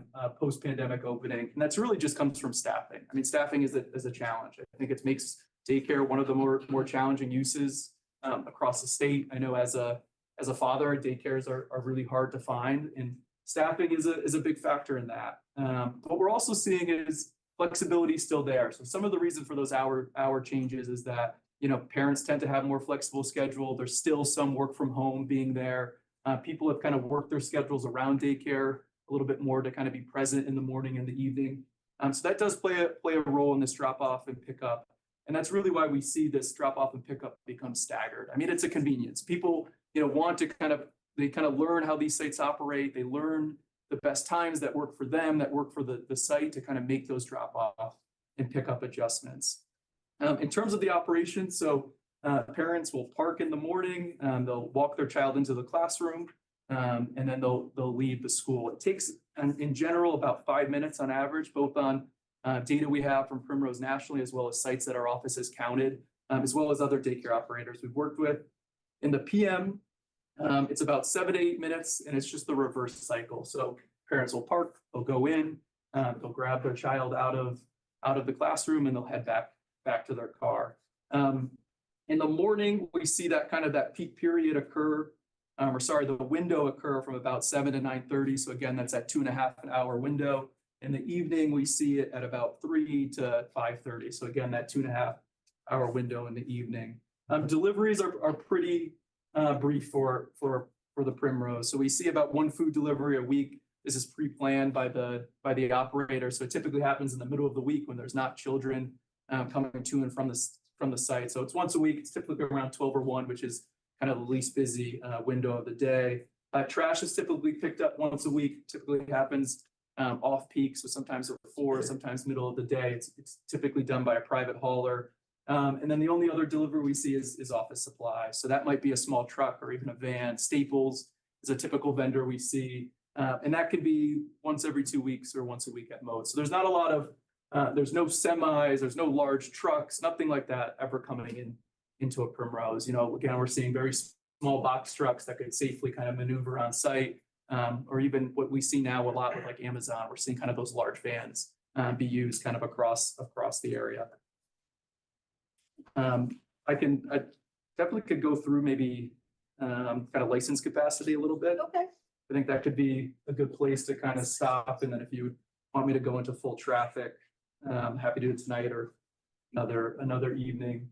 So the last item I touched on in the beginning was there's license capacity, there's enrollment, and then there's actual operation. So license capacity is based on the size of the room, the number of children that can go in the room, and based on that full amount of children, the number of staff that are required. Now, when we start looking at enrollment, you know, a typical Primrose school operates at about 80%. You know, we're hearing maybe 85% is the typical operation. So, you know, that would be kind of that matured Primrose school status would be that 80 to 85% enrollment. And that may take, you know, 2 to 3 years to come up through. And then you have kind of actual operations. So, you know, again, if we have 80 to 85% enrollment, you might have 10% absent on a typical day. That's what we find. You know, children are sick, siblings are sick, parents have to stay home that day. So about 10% of that number comes down. So if we have, you know, a licensing capacity of 177, you know, with an 85% enrollment, it's about 150 children. And now when we look at kind of children being sick, that, you know, it's another 15 children, so maybe 135 children. And then you have, you know, part-time children. Not every child that's enrolled at a Primrose school comes every day. You know, some children might come 1 day a week, some might come in 3, 4. So that number changes. And the last item we see is siblings. About 20% of children that attend a Primrose school are siblings or have siblings there, or they take part in a carpool. So kind of when we start talking about like actual operation of a fully matured Primrose school, we're really talking about 100 to 135 children being here. So it's really important, life factors come into play, not every day, 100% of a license capacity, comes into the school. So what we really find is that, that 100, 135 children, it fluctuates, life changes, there's, what we found too now is one of the big benefits of working for a Primrose school is they have a program that allows staff to bring their kids. So we're even seeing, some of the children, upwards of 5 to 10% at some locations are staff children as well. So kind of bringing that overall number down and kind of really talking about that day-to-day operation. Now, when we prepare our parking studies, when we prepare our traffic impact studies, when we look at the site, we're always looking at license capacity. And that really gives us that buffer. But there is that, that reality, that actual operation, that comes into effect and really kind of dictates, how these sites ultimately are laid out. And that really kind of applies to staff too. So there's, license capacity requires 26 staff. That's if a license capacity is 100% met. So staffing is kind of ramped up or ramped down based on the number of children enrolled, as well as the number of children that attend a day. So if you have a day where there's a lot of part-time, Friday is a good example. There's a lot of parents that aren't taking advantage of daycare on Friday. They will not have all of their staff come in that day. They're only going to bring in the staff they need to kind of service their children. And that's where we see kind of this, about a 30% of staff are part-time. So in this location of that 26, about 8 would be part-time. So on any given day, those 8 staff members might not be there. What we also find is about 20% either carpool, they use rideshare, they're dropped off to the site. So that's about 5 employees we expect would be there. So again, when we start talking about license capacity, that's where we hear 26 staff members. But what we really see, both, based on kind of the calculations, experience, observing these sites, is there's going to be about 13 to 21 staff members on a site. So you're not going to have kind of all 26 there at a time. While I'm sure the operator would love that, we want to ensure this site is designed to handle that. But in reality, we're looking at about 13 to 21 staff. In our traffic impact study and kind of what we then review is we kind of take this data to ensure that there is enough parking for staff as well as for children. And so what we look at, in that license capacity, in that peak moment, is there still enough parking on site? And we feel comfortable that there is. We've worked with Primrose on a number of projects across the Northeast. We've worked with other daycare operators across the Northeast. And given the, what we're proposing here, we feel 40 parking spaces are enough. Now, however, we, as said, about a week before, we did receive the letter from police and fire, and our goal is to work with the community and work with the town. So our intention is to increase the parking from what's shown here tonight. We're going to increase the circulation so a fire truck can loop the site as well. So that'll be the plan that we kind of come back in front of the board with, and that'll be the plan that we kind of submit to the Conservation Commission. So, we kind of wanted to present where we were at tonight. We wanted to kind of give an update, kind of, what we're looking to do. Happy to go into traffic more, but it might make sense as we kind of bring in that new layout. And once we kind of, I think, work with the police and fire a little bit more to continue. Is that everything? I think so. Okay. Thank you. Questions or comments from Cpdc? Josh, I think you said earlier there was 13 spots for staff. Did I miss here? So the 8 spots, I'll stand up. 8 spots. So these 8 are intended to be designated for staff. The rest of the parking, so their staff are instructed to park kind of the furthest away from the building. So the remainder, we anticipate, staff would use the 8 initially and then kind of work their way likely from kind of Main Street over, and as well as maybe utilize the 7 across. But the intent really is we have, with this design, a really nice row, and we have 25 spaces, right along a sidewalk that provides an ADA compliant path to the building. So that makes it really easy for the pickup and the drop off. So with 44 spots and average 13 to 21 staff, let's say it's 50. You've got 29 spots left for your clients. Have about 30 children. Some of those will be siblings. So the average parking spot will be empty and filled 3 times in the morning and 3 times in the afternoon. Simple math.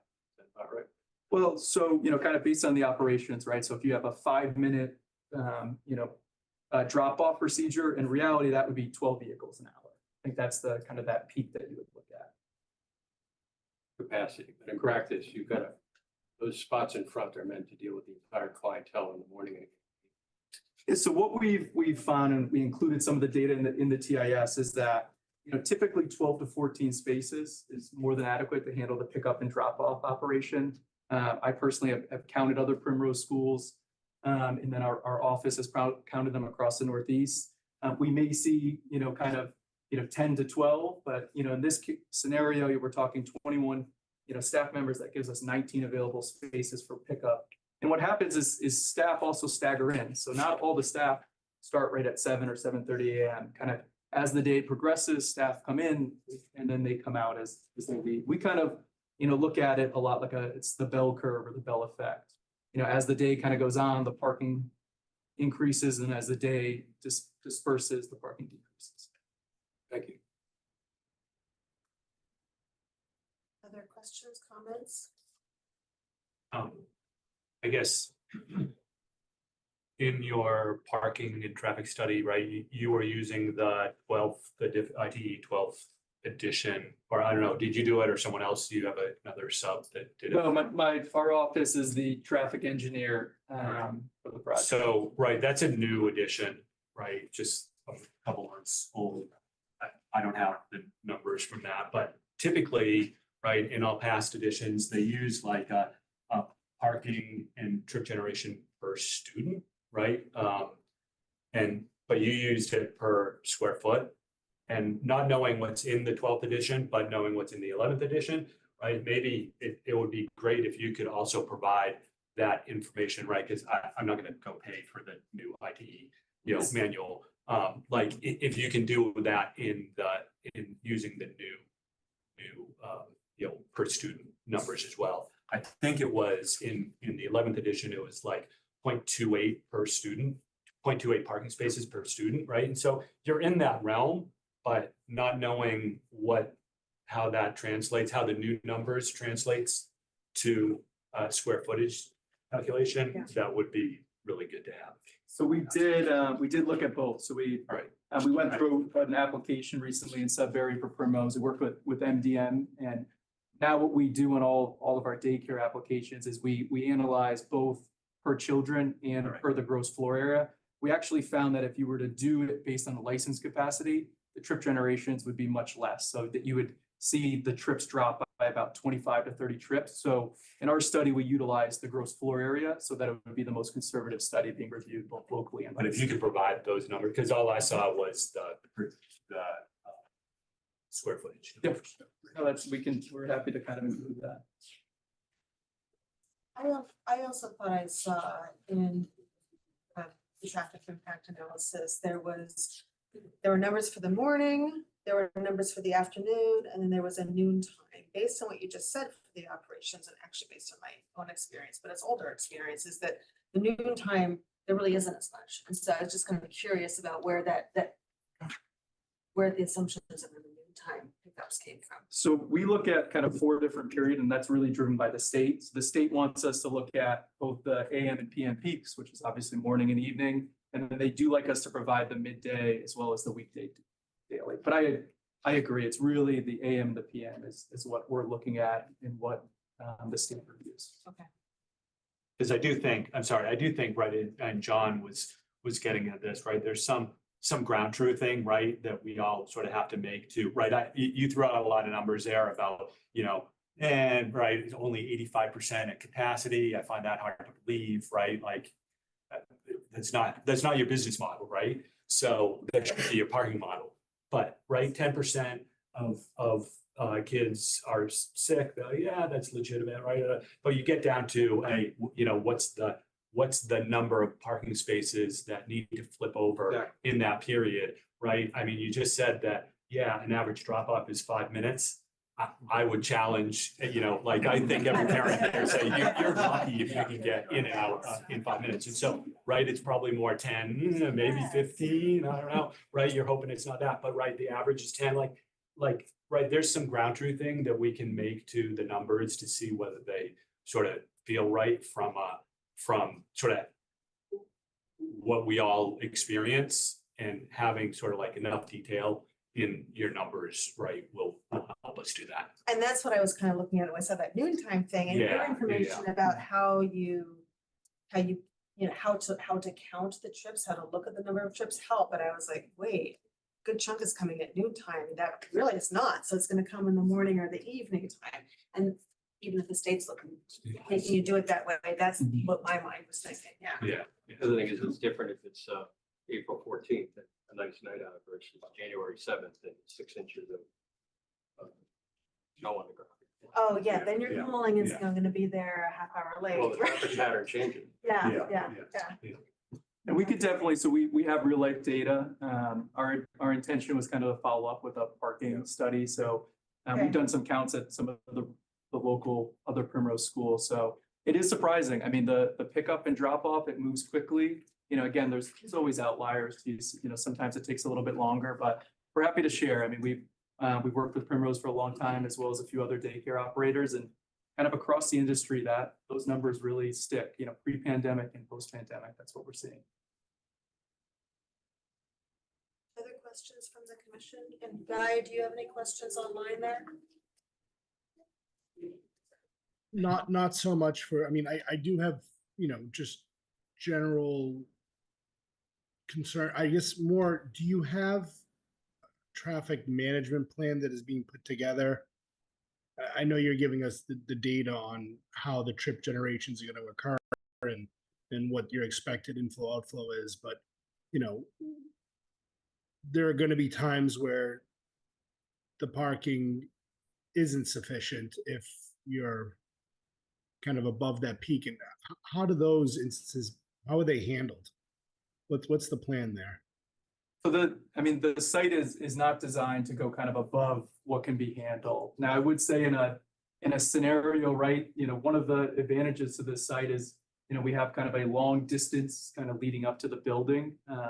But the amount of parking, the amount of drop off, you know, is not meant, you know, the daycare operation is not meant to queue. It's not meant to build up. Parents are meant to kind of be able to kind of pull into these parking spaces, kind of closest to the building, kind of make the drop off or the pickup and leave. But one of the advantages of this site is that, you know, with this flag lot, this unique shape, you know, kind of that main parking area is pulled into the site. So we have a lot of room on site to kind of handle, you know, that and accommodate those movements on site. That would present a safety issue, wouldn't it, though, if you had a bunch of cars pulling up and behind parking spots now and you have people jumping out of cars, dropping kids off, blocking the cars from a site safety and emergency plan? Yeah, so, you know, again, you know, I think one of the big things is we do have to meet with police and fire. So I think it's all great points. We're here to listen to the feedback. We are making some adjustments to the layout that will create kind of a circulation on site that won't have the kind of a dead end area. So it may be better for us to kind of come back and present that and kind of, we can kind of talk through it at that time. That'd be great. I guess I'd like to see, you know, what the plan would be for the worst case scenarios, right? Yeah, no, understood. Yeah, we got the letter only about a week before, so but we got a nice plan in place. We're excited to kind of come back with it. Can you talk about the edge of the site? Is there fencing? Is there something that will be going around the private homes on either side of your flag shaped? Is there Around the perimeter? around the perimeter, is there like a fencing plan or? Okay, so the site plan does show the kind of the fencing. So we have fall protection fence that goes along the kind of entire perimeter of the parking area, kind of towards the wetland area. We anticipate that would be like a 3-rail fence about 4 feet high. The playgrounds themselves have a 6-foot high kind of decorative wrought iron look to them. And then interior, they have additional kind of smaller fencing to kind of cut up the play areas. And we also have a fall protection fence kind of along the back of the site where there is kind of a wall. At this time, we are proposing kind of a 6-foot board on board fence along kind of this edge of the play area as part of the project. Are you proposing any fencing where the parking would be facing into the other, that property there? Yeah, so the current plan doesn't show any kind of new fencing on either side. We are showing kind of landscaping, kind of evergreens to the north and kind of headlight screening to the south. There is an existing fence kind of along this side, as well as an existing fence here. But, you know, that's something, you know, what we've tried to do is kind of look at kind of strategically planting as well. When do you think you might be back with your revised? Yeah, so I think our hope is to meet with the now chief. That's the reason we're over here tonight. So we'll hope to meet with them later this week. You know, we'd love to be on for the next meeting. We're going to kind of push to get everything in. All right, questions from the community? Yes. Philip Logston, 15 Francis Drive. You spoke about the water management and the runoff from the roof and the runoff from the parking area down into some kind of a cistern and then later pump back up into the northwest corner? So it's not a cistern, some similarities to the idea. There's an underground infiltration system within the parking lot.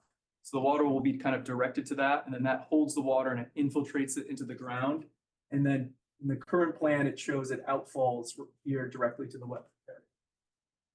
So there's no pumping, everything is kind of done through gravity.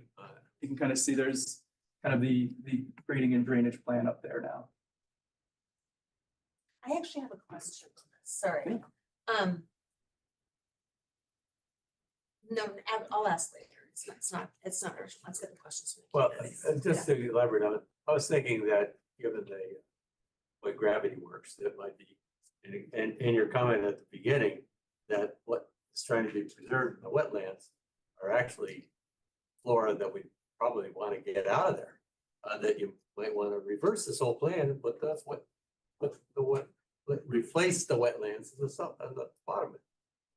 And put the whole building up into the top where there's no residences. And we do have restrictions that go, you know, with what we can and can't do with the wetlands. So we're kind of meeting the town requirements, the state requirements. But our intent, and this will be something we work through with the Conservation Commission, is to kind of clean out those invasives and kind of plant some additional native vegetation.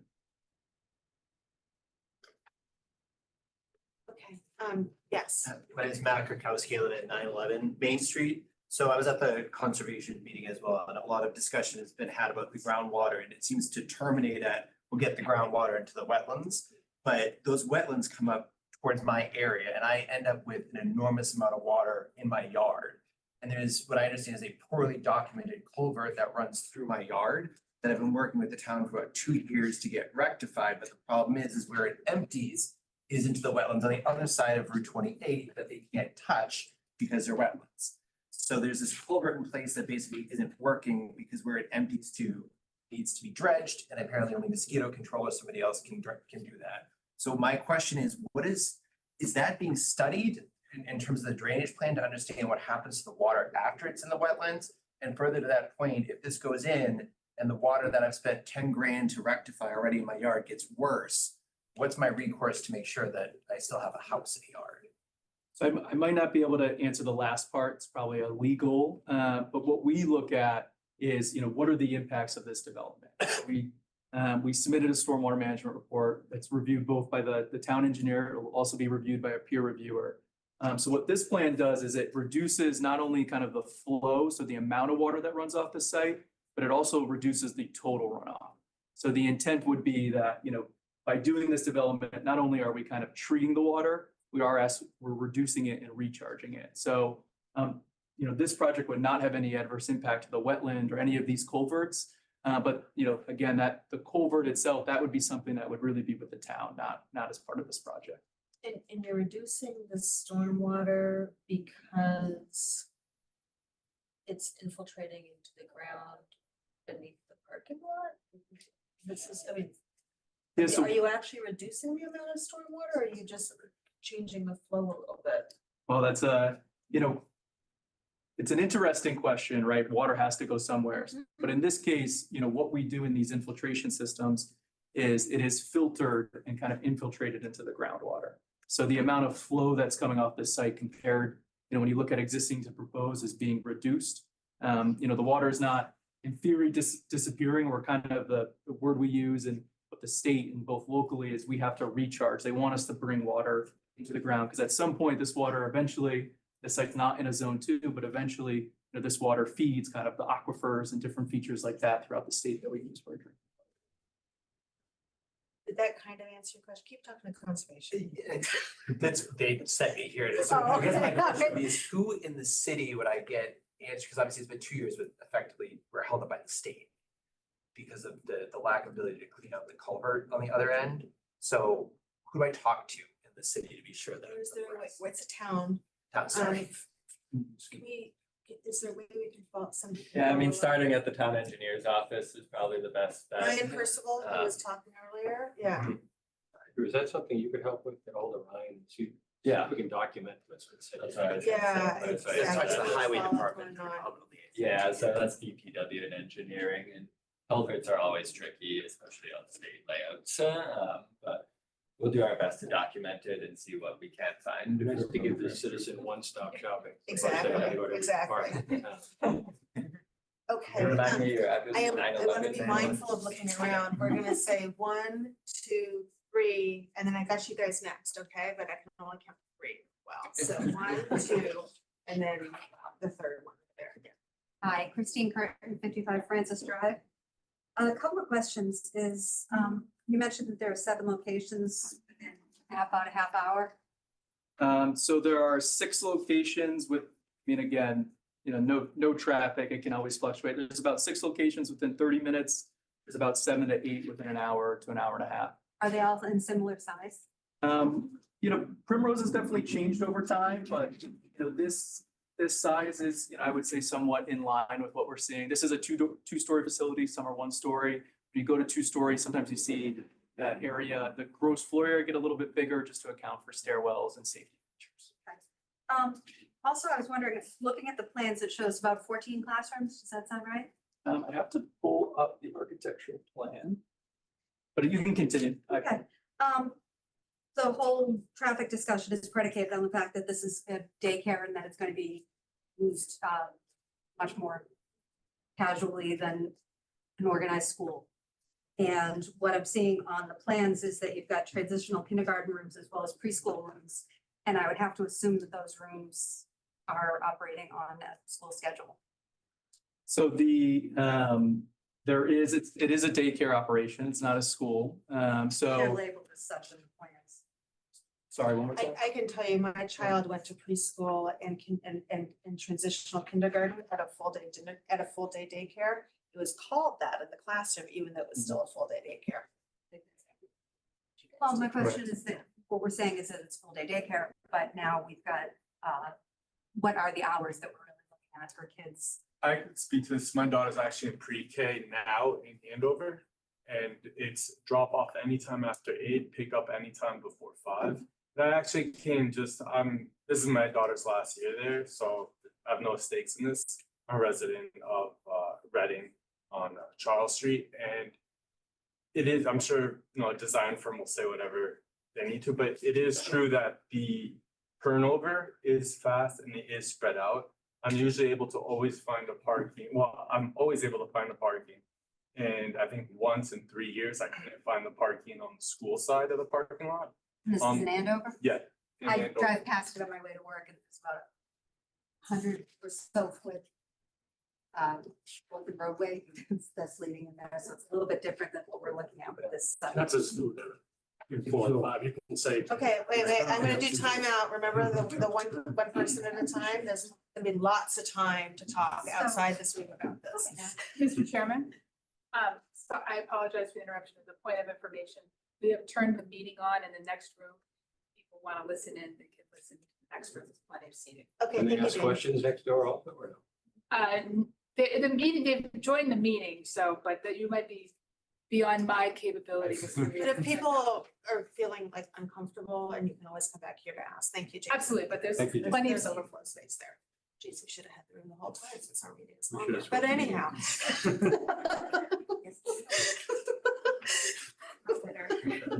Similar to you, Please go on. similar to you, my experience with preschool is about 20 years old, so I am looking at changes as they come about. The other main thing I'm looking at is that I live on Francis Drive, which is in the lower right corner of the map. And what we're showing is a 9-foot retaining wall that stretches somewhere around 275 feet across the entire, what would that be, the south side of the lot? Basically at the bottom of the lot is shown. Back at the back. Is Right. that correct? So the entirety of the wall is at 9 feet. It's about 9 feet, kind of at the peak location, but as it kind of works its way back, it does taper down. Okay, and it's showing that it is 9 feet retaining wall plus 2 stories. You've got 15 feet there. Or that's, I'm sorry, that's the distance from Cullen's property, who is that house right there, on the circle, is about 15 feet. Are you, sorry, you're asking the setback of the retaining wall? I'm looking at the setback, yeah. I'm showing 15 feet from the Correct. The lot line. retaining wall right here on the west side is about 15 feet. It's about 17 feet along the back. But the retaining wall is higher, so the building finished floor is lower than the retaining wall. So it steps kind of down. Okay. And then we've got, and then it's 23 feet from the mazes and the Collins property line to the actual beginning of the building, So correct? the building setback in the zone, it's 15 feet. The building's 23 feet from that setback. All right, so we've got 9 feet, then we've got 2 stories, give or take. So we're looking at, Correct, down. So the high side is to the south, and then the wall steps down. that south is what I'm concerned with. So have we looked at what effect that's going to have on sunlight on those two, especially on those 2 properties, but on the corner as a whole? So what we've looked at is we want to ensure that this building can kind of be safely accommodated on site. So we look at, the underlying zoning, do we meet the setbacks? Do we meet the lot coverage? And in this case, we do. So we're very confident that this building complies with those setbacks. It can be accommodated safely on site. I guess this is a question again for the town then, what is our recourse as a matter of losing light? Well, one thing is that the prop that I'm I haven't seen shadow studies or anything like that, right? We haven't done that, but the properties you're talking about are on the south side of the building and sunlight usually south side, so I don't know the answer. The sun's not gonna be blocked from the north side, I don't think, but anyhow, what is your recourse? This is again. They're under the height requirements and they're meeting the setback requirements. I don't understand. Laura's next. Yeah, okay. Go ahead. Okay. Hi, everyone. My name is Lori McKenna, and I live at 34 at Duck Road. Been there about 20 years. I think a lot of people probably saw Friday afternoon's headline in the Reading Chronicle front page above the polls. Police and fire worried about Main Street daycare impacts. And I guess my first question, and it's just sort of some food for thought, what are we doing here? If our first responders have deemed this project as is unsafe, and there's no additional information being planned or showed tonight, why are we all here? Why are we wasting our time with a plan that's simply not safe? From the fire department's own report, to quote them, if insufficient parking is designed into a project, you are setting it up for failure. Zoning bylaws are in place for a reason. We strongly request that nothing less than what is required by zoning be allowed for this development. That should be the full stop. We shouldn't be having any other discussions until our police and fire weigh in on this. If people are not familiar with what they said, I'll leave it at 2 highlights that I want to share. The building design currently has no fire lane. So a building that is supposed to hold, best case scenario, 175 children, there's no direct access for a fire truck in case of an emergency. Our firefighters are telling us that it would be a challenge to get ladder trucks to the 2nd floor for rescues. And our fire department says this is worrisome. Does anybody else in the room find it worrisome that if there's a fire, we can't access 175 children? Show of hands if anybody else finds this worrisome. I'm sorry, please, this is not a participatory, I mean, everybody's participating, but we are rallying out. Okay, I think we're collectively worried about the safety of this project, and It's disconcerting that the developer didn't already account for these types of concerns. So parking, after staff, give or take, we have about 133 to 175 children during rush hour.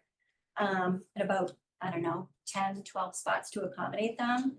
I'll let others illustrate what that looks like. We already know that 5 minutes is not enough time for pickup and drop off. I mean, just getting a kid out of a car seat is enough of a challenge. But if you want to think about what this looks like, think about Bagel World, just a lot more dangerous. So there will be accidents on this site and because of this site. Getting to the traffic impact. So I actually went to 885 Main Street yesterday and I stood at the spot where this was. I didn't go a third mile down the road to an intersection where the engineer went. I went on site and I knocked on doors and I spoke with neighbors. And I heard stories from these neighbors about horrible collisions that took place right on this spot. This is a really dangerous area. We all know that there's a decline approaching the driveway for this area where people accelerate, and the fire department already says in their report that the speeds are always in excess of 40 miles an hour. So we hear from neighbors, and we know ourselves that making a left turn in this area is going to be treacherous. And there's a reason why a left turn just, a quarter mile up the road is illegal. We all know this about Reading. This is dangerous here. So I respectfully ask of the CPDC for an independent peer-reviewed traffic impact report. And this report should include both off-site and on-site traffic impact. And finally, I know there's a lot of people who want to speak tonight. This plan calls for significant encroachment on documented and protected wetlands and an obscene encroachment upon 4 residential neighborhoods. So we're waiting for the peer review of the stormwater impact from the Conservation Commission. And I would hope that this committee shouldn't discuss this project any further until we have this peer review report from the Conservation Commission, until we have a peer reviewed traffic impact report, and until a proposal that addresses the real life and death concerns of our first responders are addressed. That's it. Thank you.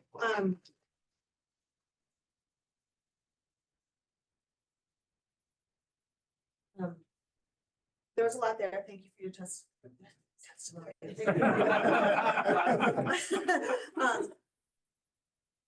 To one point, the fire and police concerns, what I did hear you say is that you're gonna come back with.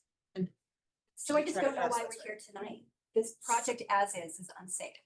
Yeah, so I think, right, like these types of developments, right, we'll go through many meetings, right? And what we find often, right, as soon as the developer is ready to like start to get questions out, right, and get a description of the project out to the community, right? You're gonna think of more questions and more comments, right? This isn't a one and done thing at all, right? And so what we found is the more like we don't want them to come to us with a final plan, right? Right, we want them to come. I know it takes up your time, it takes up our time as well. And so that's really the point, is like getting them. Please remove the draft approval letter that's on the website right now from this committee. There's no reason for it to be there. Oh, I will also say, just by part of the process, I can see why that would be alarming. Whenever a project proponent comes to CPDC, there is always a draft decision, lays out some of the findings. It does not mean we're deciding tonight. It was that? So it's an assumption that approval? No, it's a document that we look at. And ultimately, when we get to after we have all these decisions, after we have all of these discussions, we do use that decision document, but I want you to know that that's kind of just always what's done as a very draft. I actually use it to see the findings that staff have made. It's kind of, I do use part of that to just at least look for the findings, but yes, it will probably not come down, but it also does not mean we are deciding this meeting, the next meeting, another meeting. Yeah. I mean, and usually I think when it's on the website, there's always lots of blanks and lots of notes. Lots of in it, it's very highlights, Yeah, highlighted the and only stuff, highlight yeah. there is the conservation commission report, Okay. so that's. Yeah, awesome. yeah. So I'm glad you raised that as well as your other It's a good points. point. Thank you. Yeah, it's a good point. Just FYI, I took great comfort in it until I realized it was kind of boilerplate. Oh, yeah, I'm sorry to get your hopes up. Okay, we have a lot of people. There were people in the room and there are also some people on Zoom. I promised two men over there, I would call it, two people over there, I would call on them, and then we'll go to some people on Zoom, and then we'll come back to the room, right? Yes, Greg. Just getting back to it, and stuff to secret. Greg Marrera, 882 Main Street. I'm directly across from where this is gonna be put in. I want to thank, through the chair, Ms. McKenna. When I first heard, it was like a breath of fresh air hearing you talk, because I'm like, how come people aren't saying how insane this is? It's insane. I live right across where the site is. Aiden Beckenhouse, who went to school with our sons, his brother crashed, cut the pole down right where the driveway is for this. People are going to die. This is insane. Another car crashed right next door on the other side, was flipped upside down. I saw people coming out, smacked, like totaled cars. I won't even walk across it, and I'm a grown man. These are little kids here. It's the Dover Amendment does not give license to endanger the public. Right. Like this, that's not what the Dover Amendment says. And I'm not being snobby about it. Schools are great. You need them, right? I'm not worried so much about the noise, the water. I'm sorry for your house too. That's awful, you know, but I'm talking about people getting killed. So when you talk about recourse for that, I'm like, what's the recourse going to be for someone getting hit? Because they will. People are going to get killed, hurt, crashed. That's one of the most dangerous areas in the entire town. When they said the exit and entrance is going to be on Main Street right there, I couldn't believe it was true. This is a really, it's a bad idea. It's a very, very deadly, dangerous, terrible, bad idea. It's the sighting. If the exit were anywhere else, maybe it'd be better. Right here, this is insane. This is absolutely deadly. And I would request reciting, or if there's anything we can do, because I don't know what we're going to tell people when they're getting crashes right in front of here that we said this is a good idea. I don't know what we're going to tell people, why we possibly even considered this. Gotcha. Thank you. There was another one from over that side of the room. Yes. please. I just want to reiterate the time. Oh, name and address. Oh, I'm sorry, Nancy Cullen, 58 Francis Drive. I'm a grandmother of a 3-year-old and an infant. And I can tell you, it does not take 5 minutes to get a child into a car, into a school. And it doesn't take that long. It takes double that time to do that in the morning and more time in the afternoon, because they know that they can play around and manipulate you, and they're playing in the car. And I just want to reiterate that they should take that into consideration when they do their new study or what have you. Now there was Many- back to you. Sorry, Heather, can I just make a comment to that? Yes. Are there any Primrose schools that maybe have a similar challenging entry, that there is a designated drop-off time, something that's more prescriptive? None of the location have a designated time. Sometimes what we'll do is in certain locations designate certain spaces for drop off and pickup, but time is not one of them. Okay. There were some people on Zoom and we're going to go to them and then we're going to come back to the comments in the room. Yes, so a couple hands, I'm gonna take them in the order that I saw them. Oh, that's fine, you go first. Sorry, Sanandan, can you hear us? Yeah. Hi, my name is Sunandan. I'm a resident at 17 Bunker Ave. So I'm probably towards the rear of the property. A couple of things. I have a 2-year-old. And so I have looked at trying to find daycare. I know it's challenging. But at the same time, I don't really think that this is a place to put a daycare, right? And I take that same route every day to drop off my kid. And using 5 minutes, as a benchmark to calculate, your cycling time for daycare parking lot, I think that's just, you're trying to sort of create the best case scenario for your calculations, right?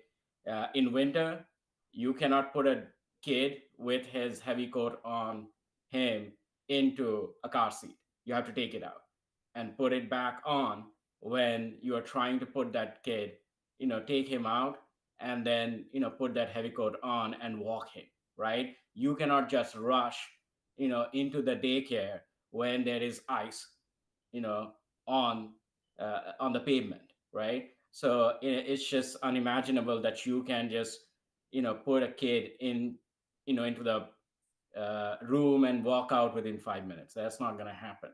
Second, there was a comment made about how flexible our lives are with working from home and whatnot. That doesn't work anymore. Most companies have come up with return to office mandates, right? So that flexibility is pretty much gone. So, and I actually drive that route, and there is a pretty much a backup, at the crossing where the ice cream shop is down the line, right? And then again at the crossing of where Reading and North Reading meet, right? So if you put this facility on Main Street, it's gonna make it even worse. So those are the comments I have right now for this meeting. I'm gonna look at what the plans are after revision, and then I'll comment more. But thanks. Okay, thank you. Gonna jump to Janice. Did you hear that, Janice? You're up next.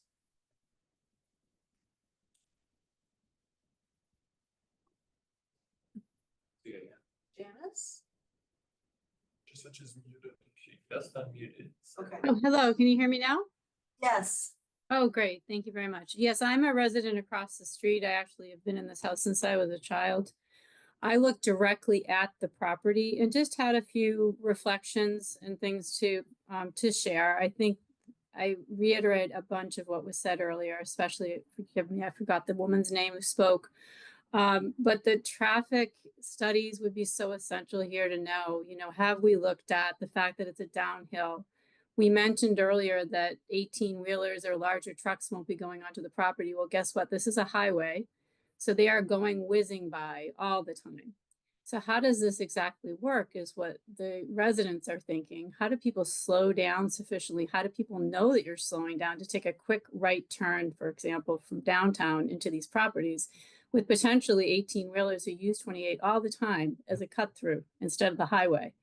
It just, again, to me, and Greg is my neighbor, and we haven't spoken ahead, full disclosure, it seems crazy. I think it was last year or maybe 2 years ago that I watched out my window as a car just in the ice, as somebody mentioned earlier, too, even worse in the winter. This car did, completely on its roof. It's amazing the person didn't die. So the fact that it is a downhill slope, that it's a very narrow turn into the driveway, even if there were to be a light here to get people to, slow down or stop so that you can enter this property with children, to me seems absolutely crazy. I just don't understand how the traffic would work. The other thing that I wanted to mention is that Bethesda, which is across the street from the property, is filled usually with every kind of person who can park there when it's not winter months. If they're doing construction on these houses around the, that same property, a bunch of houses are being bought up and done over. Just imagine if you don't have sufficient parking spots, it's going to be very tempting to these parents to park on Bethesda because they'll see the cars and then try to cross 28, which, as somebody mentioned, is a highway, with their kids to go into this school. So I just think that a 4-home or 4 to 6 home development is what was proposed, I think, before this. Was that 3 or 4 years ago? I'm not sure how that eventually got turned down by the town. It could have been a wetlands concern. But my major thought there was, if we were concerned at the time about cars coming in and out of, a multi-plot 4 colonial homes on the same land, imagine the number of cars coming out of this. How many times more is that than those 4 or 6 homes that were once turned down by this town? So those are my thoughts. I am one of those residents who would be very scared to watch these accidents happening, especially involving children. Thank you. Okay, thank you.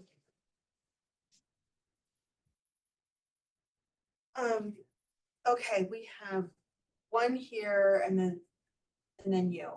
All right, and then you, sorry. Sorry to be pointing at everybody, I don't know you all yet. Hi, Natalie Gill, 12 Francis Drive. So I guess a question for both Primrose and the committee is, have you explored having Primrose move into the empty commercial building next to Market Basket? That's right. That is move-in ready, tons of parking, police and fire access. I mean, my God, it's like you could just move in tomorrow, basically. I looked at the photo, like the drawing on the newspaper, and I was like, oh my God, that looks like the Market Basket build, like the, is it General Way, whatever the building's called. It looks like that building. You just put a couple of, peaks and you got your building. I would hope as a conservation committee, your first, when businesses are coming to Reading to try to move here, that you're first offering them empty buildings in town. My God, that building has been empty for like If I a can- dozen yeah, years. if I I'm can- gonna say the same Right, if I thing. can just sort of explain sort of the way, what we're doing here and how this goes on, right? A property owner has like, let's play this as a residential development, because it's a little bit easier, right? Like, you own a property, right? You want to sell the property. And I'm not saying you do, but right, for example, right? Whoever that property owner, maybe you do, whoever that property owner can do a whole host of things, right, with it. The town doesn't make that decision. It's he doesn't make that decision. It's the person who decides to buy that property. And so what do we have here? It's the same thing, right? This company decided that they want to buy this piece of property and they want to develop it as this daycare But it's facility. zoned residential right now. They would But- have to zone it commercial. No, but that was the whole no, thing, that was the is whole that thing. there's a state law and sort of, I don't know what. It's a State law. I'll It's a call law. it state law, right, which allows schools and churches and daycare facilities to be cited anywhere with a, and they just need to comply with a certain number of limited zoning regulations. And that's where we are here. So, right, it's not us, it's not the town. The town doesn't get to decide where any business goes, right? Those are all individual questions and all individual business decisions. This is their business decision to try and cite this here.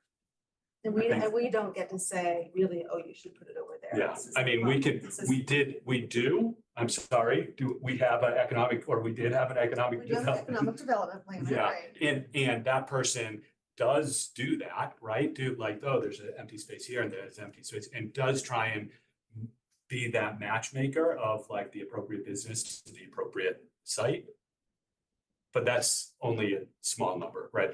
That And this works commission only doesn't something do does. that. Yeah, Okay. yeah. Alrighty. But good questions, because I know, right, I am Other people one hundred say the percent same positive thing. that other people are thinking the same thing. Okay, I have one here and then you, and then I see you over there. What's that? And one more in Zoom. Okay, keeping track of this. I'm gonna count it.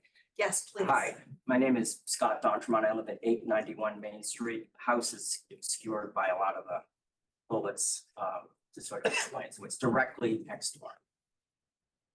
I have lots of comments, of course, the little things from the garbage dumpster being right next to the house, or the lighting being over-designed for the property line.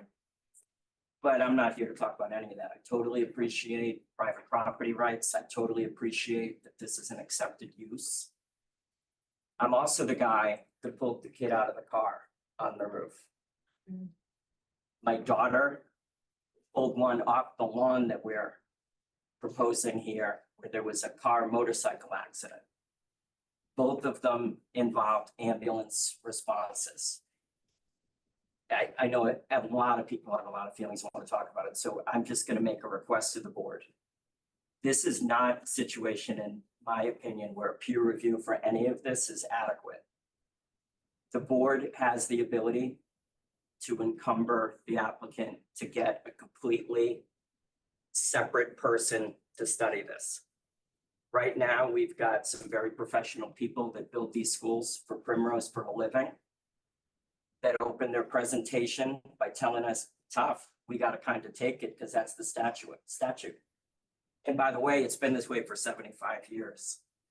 That part's true. What he's not saying is it was intended to help churches and then parochial schools that are affiliated with those churches. Yes, there's case law where some developers won some cases to enable a for-profit organization to leverage that amendment. I am not an attorney, but I think that it is quite reasonable that we, as a town, impose upon our legal counsel and our board here to get a completely independent third party to study this traffic situation. It's too high stakes. If they're a little bit wrong and this backs onto Main Street, what are people gonna do? People are people. I live there. So just today, I'm like, what's that guy doing over at the church? Always go by my house. Oh, he got too busy from the construction project up the street, so we parked in the church. Now he goes across. People are gonna do that with the little kids. There's not a crosswalk there. It's gonna be easier to turn in coming downhill, so people are gonna drive by it and they're gonna turn around in the fire department and come back.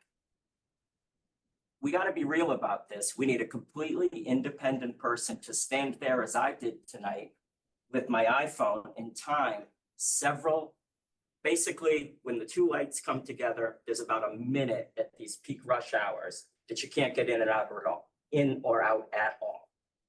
People are gonna be tempted to jam out. We're all impatient. We're Massachusetts drivers, aren't we? Everybody here works. Everybody's got someplace to go. Who's not gonna pull across the side like, oh my God, I gotta get the kid in. I have kids in daycare. What does it become if you're a little bit late? $2 a minute or whatever it is? Park it in the church parking lot. I'm running across. I'm telling you, hold on, honey, I'm carrying people. You've got to be reasonable. Somebody is absolutely gonna get killed. There is nothing stopping Primrose from making this a smaller facility. It's their right. This site can be used for daycare. I'm not trying to say otherwise. Do I want to look at a dumpster? No. But conform to the parking requirements that the town has reasonably put in place. Yes, we have to let it be there. The attorney eloquently educated us all about the Dover Amendment, but what he also knows is that we need to, as a board, look at reasonableness of our own regulations. We have regulations that govern parking capacity for daycares. The town has those in place. We're not obligated to waive them. The young fella here tells us both things, right? Don't worry, everybody won't show up. It's a business. Their goal is to have everybody show up. Don't worry, some of them are part-time. It's a little bit ridiculous, I think. What about winter? What about snow? I'm sure we're all using a little Cpdc these days. I said, what happens if there's a 6-inch snowstorm? I don't know, but Cpdc thinks you lose like 8 parking spots. What about when there's a snowbank coming down the side of that hill? Now the sight line is worse. It is an extremely, extremely dangerous road. Every time I go and shovel snow, I'm super careful. I'm afraid to get myself killed out there. People drive too fast. Oh, we were conservative. We included 45 in our studies. People drive 50. Almost every time I'm coming home and down the hill, I have to start pumping my brakes so I get people to back off my bumper. Once every couple of weeks, somebody beeps at me because they decided I'm the jerk, even though I started signaling to turn way ahead. I hope it's none of you guys. So y'all see. It's a thing. It's for real. I know the board is a little paralyzed over being told, hey, it's the Dover Act, you better do it. There's a lot of public comment here. If somebody gets killed, I'm not sure what your attorney's going to think about the liability for that, because you're going to have been told over and over and over again that this is extremely dangerous. And if you decide that you're going to go ahead and approve it because you're afraid of the Dover Amendment, you're taking that on for the town. We're all taxpayers. It's not what we're looking for. So I'm asking you very directly to get a third-party consultant, not a third-party peer review for any of it. This is a commercial operation that's trying to fit a square peg into a round hole. peer review is not adequate. I'm not gonna go back and forth with the project's attorney. We have some others. who- This is a public I just comment. wanted to indicate that we're more than ready to agree to third-party peer review of traffic. I didn't ask for a third party. Hold on. And if you have other topics that you think warrant peer review, we'd like to learn about, so that we can begin the process of engaging the experts to help you. We also understand our right to do that as well. Well, Thank you. we're hearing people say you should do it. We're ready to do it. No, I want to be clear. I'm not asking you to get a peer review of their traffic study I that looked at understand the what you're saying. traffic from two different places. You're asking I'm them- requesting the board get an independent person to do a traffic study, standing in that spot, and then study whatever new traffic flow program they're gonna come up with and its adequacy for public safety. Thank you. I gotcha. Thank you. All right. I think the others do too. In the black shirts. Hi, I'm Paul Sutherland at 10 Duck Road. We've been talking about this as a Dover site from the beginning. And to be honest, it's a little bit over my head, out of my pay grade to really understand. But my limited understanding is this is also an economic enterprise, this is a for-profit institution. What happens if it fails? It stays a Dover site, right? If it stays a Dover site, can it become a school that has a start and stop time? Yes, that's an interesting question. Why is it that it's a daycare, give it any exemption to the 40? Well, 53 parking for the spaces? use that they're proposing, it is a use under the Dover Amendment. You know, what happens to it in the future, I think that's probably a different question, but the project that we have before us is one that is one of those protected uses. I guess I'm more, is the use the building itself or is the day-to-day activity of the building? Of the property. So if the zoning of the property allows it to become a normal school, then is that not going to have a start and stop time? A school would be a protected use. A school would be a protected use Both a school also. and, Yeah, I guess and a that's- daycare. But we were given an argument that the reason it's okay to have fewer parking spaces Yeah. is that it's going to have. I see what you're those saying. specific start and stop And times. so when I the, don't know what box that is. when the use changes, then, right, if a use was to change from a daycare use to a school use, then, right, there would be another application, right? It'd be another site plan review. Yeah, it would be another That's site plan review and, right, some assessment evaluation would be made of the capacity of that use to the site. That's for any, so even if they don't change anything physical about the building, they just put a new sign on the door and they're a school now? Change of use can trigger plan review as well. It certainly could review under building. Okay. And that same thing happens, right, for pretty much any commercial any building in town, any use of land in town, if you, just because you change if you change the use in the building, you could be subject to another review. Right. Whether If you it's can even use substantial it. enough, and that's spelled out in our bylaws. Just And by the use, just By the use, also. by the use, Just by the yeah, use. yeah. Because different uses, right, have different parking needs. Period.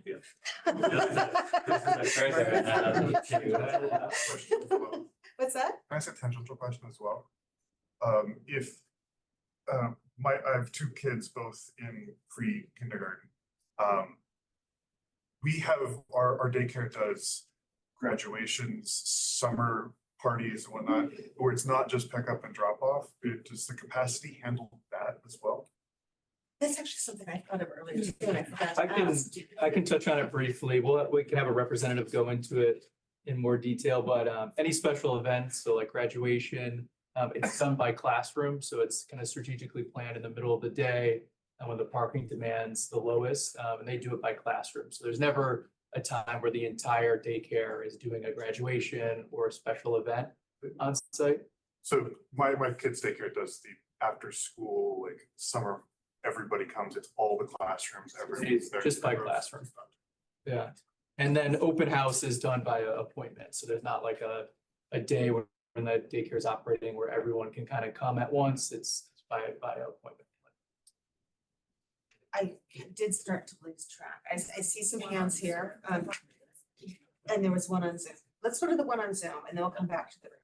I see it all, there were 3. Allison, I'm gonna ask you to unmute. Hi, my name is Allison Evangelista. I live at 49 Bear Hill Road, so not in a butter. But my question is, I'm trying to clarify your position on your staffing.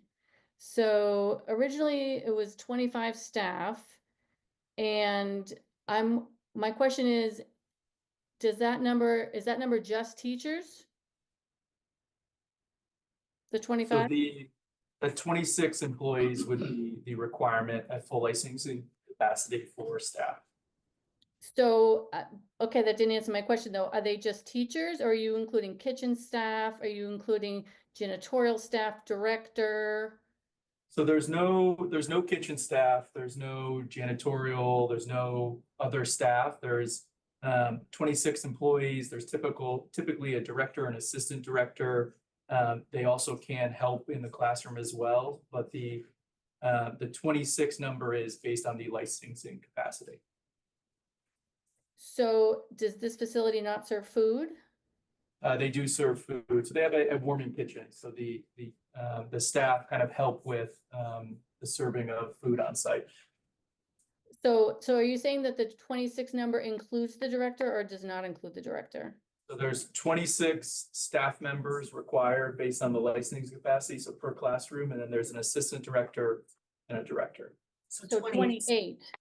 So there could be 28 members if, in fact, there is the 26 are on site at the same time. Okay, and so it's my understanding that the town regulation is 1 parking spot per staff member during the most highly staffed part of like the and most anticipated highly staffed number. So that would mean you would need to have 28 parking spaces for staff, correct? So what we're looking at, about a week before the hearing, we did receive the fire and police letter. So we are looking at kind of the final employee program as well as the parking program, as well as the I'm sorry, I hate to cut you off. I'm asking the town if that's the regulation. Is it 1 parking spot per staff based on the highest number of staff that you would need for the? Because that's my assumption. That is the regulation, Yeah. but again, under the protected use, under the Dover Amendment, they reasonably, and to Mark's first point, is for opening statement, that they have to justify why their lower number is of reasonable defense and meets the needs. So we do have the requirement of 52. If they can reasonably justify whatever it is that they propose 40, if they bump it up to 45, 48, whatever that number is gonna be, if they can reasonably look to defend it and justify it through their metrics, data, qualitative, quantitative, in any capacity, you use that to determine that it's reasonable, then you can issue. So the town can make the decision whether or not they believe that it's reasonable or not, correct? Yes, yes. And also just, I don't know if the members of the people there know that the town regulation is also 1 parking spot for every 7 children, correct? That's correct. And the town doesn't say, well, we don't count them if they're siblings, right? They still get counted, right? Right. Yes. Okay, and I would also just, my last point on this, because it just seems like the number of parking spaces is being egregiously underestimated here. But the idea that 5 staff members every day are gonna get dropped off at work, from where? I don't know, like, that's really unreasonable to plan your parking around people hitching a ride. Like that, the town has a regulation that requires a certain number of parking spots. And I know that the other childcare facilities in the town have had to jump through hoops to get those those spots available. So like I said, I'm not in a butter. I really don't have a dog in this fight other than I think we should treat all childcare facilities in the town the same. And if the Five Senses had to have the right number of spots and Little Treasures and all those other places did, then Primrose also needs to have the right number of parking spots. Okay, thank you. Alrighty, any more on the Zoom? Okay, we're gonna come back to the room. Who had their hand up? Who did? And people honestly have not, right, I haven't heard a lot of repeat questions or comments but it's starting to get a little bit late. Like, we're looking for new comments. We certainly have heard a lot, right? Traffic, parking. We absolutely 100% understand the safety aspect. So, but if there are other comments, so that we can, Yeah, thank you. Especially new comments. Yeah. Oh, I was planning a 10-minute speech. Arthur Zanovis, 14 Duck Road, a butter, 33 years in the town. Been up that road many, many times. I'm a scientist by training, so I deal with data and real world stuff. And what I'm hearing is a lot of hypotheses, best guess, maybes, should, a lot of adjectives around. We don't really know, but we think. If I'm wrong, it doesn't matter so much in my job. Mostly. If we're wrong here, the hyperbole you hear from everybody in the room, it's life or death. I don't want to repeat myself, but when we ask about traffic assessment, we should go back in time about the number of accidents right at that spot in the road. Because I've seen those accidents. And we don't want to be liable or responsible for causing more of those accidents. That would be on us as a town. Thank you. That's my statement. Others. If I could just, one thing I will add, because I know it's come up a few times, and again, we're completely open. We love the idea of bringing in a third-party traffic engineer. We did do a site distance analysis, so that was something we have looked at. It's in the TIS. We also, in accordance with DOT requirements, we did do a crash study. So those will be something, I'm saying it's in our report, but that would be something that both the Mass DOT as well as the third-party reviewer would have. So it's not something that we've avoided. It's included in the report, and those will be reviewed not only by the town, but the DOT, and by potential third-party reviewer. Thank you. Yes, you've been waiting. Sorry, Dennis Walsh, 24 Duck Road. Comment and a question. I think independent study is critical. I think it's not going to take people too long to figure out that never turn left, the impact of that redistribution of traffic in the immediate neighborhood, and there might be spillover to other neighborhoods. And then my question is, if the state says no to your, and I'm not sure what the exact request is you're bringing to the state, if they say no, does that kill the project?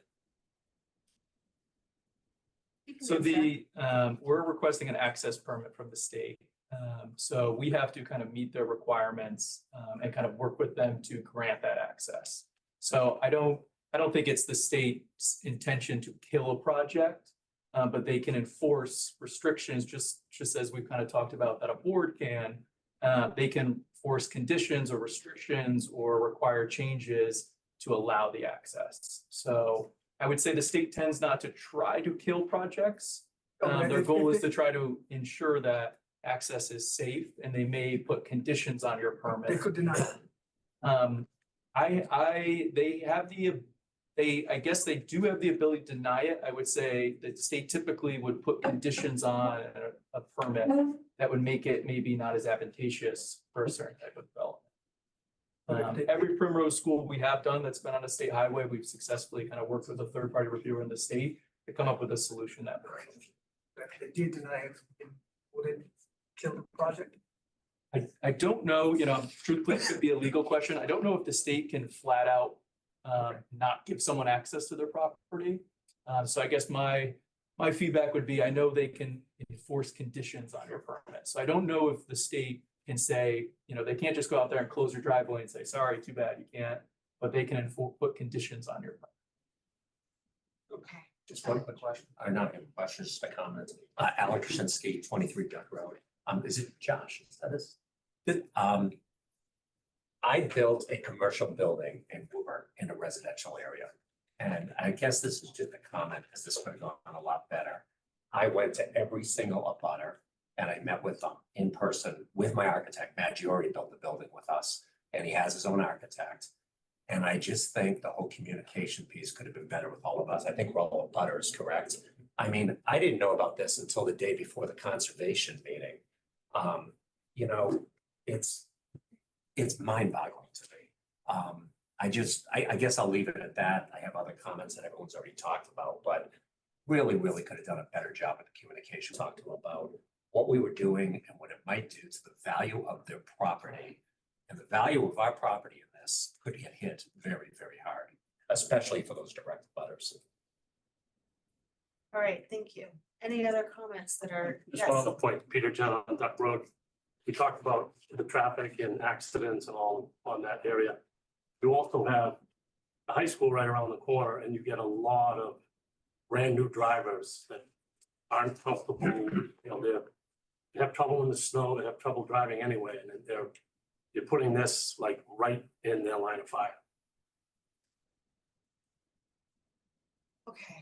Just a quick one on that, the high school students also walk through that woods to get to school. Yeah, I don't know what they'll do. I did. Yeah.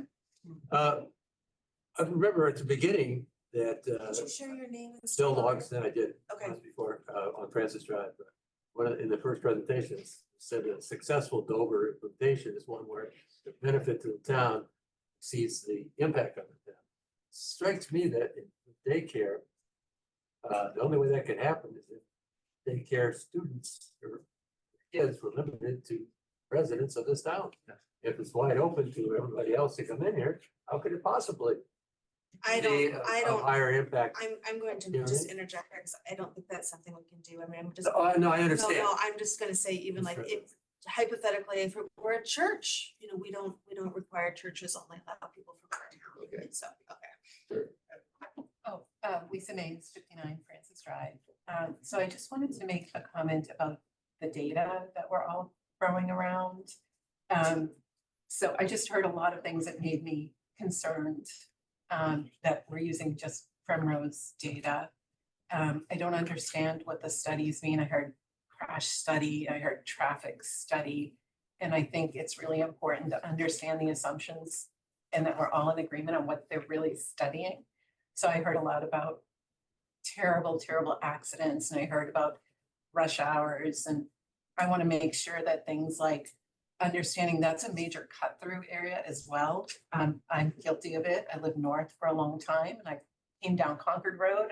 Anytime anything happens on 93, someone's cutting over on one of those two roads, which I think is 162. I don't even know. I just took them and I came down, and trucks and I did it both ways. So I'm guilty, but now I'm a resident and I've been here for 13 years or more. But I know this because I've been stuck there and I've seen accidents, nothing as horrific as you have. But I want to make sure the data doesn't just capture a nice sunny day or doesn't just capture a snowy day, because it's not that. It's anytime something happens on 93, it's anytime there's a holiday, it's all these things that everybody mentioned. And I don't know how we make sure the data captures all that. Because what I also see with the data is you're really capturing the sunny side of things.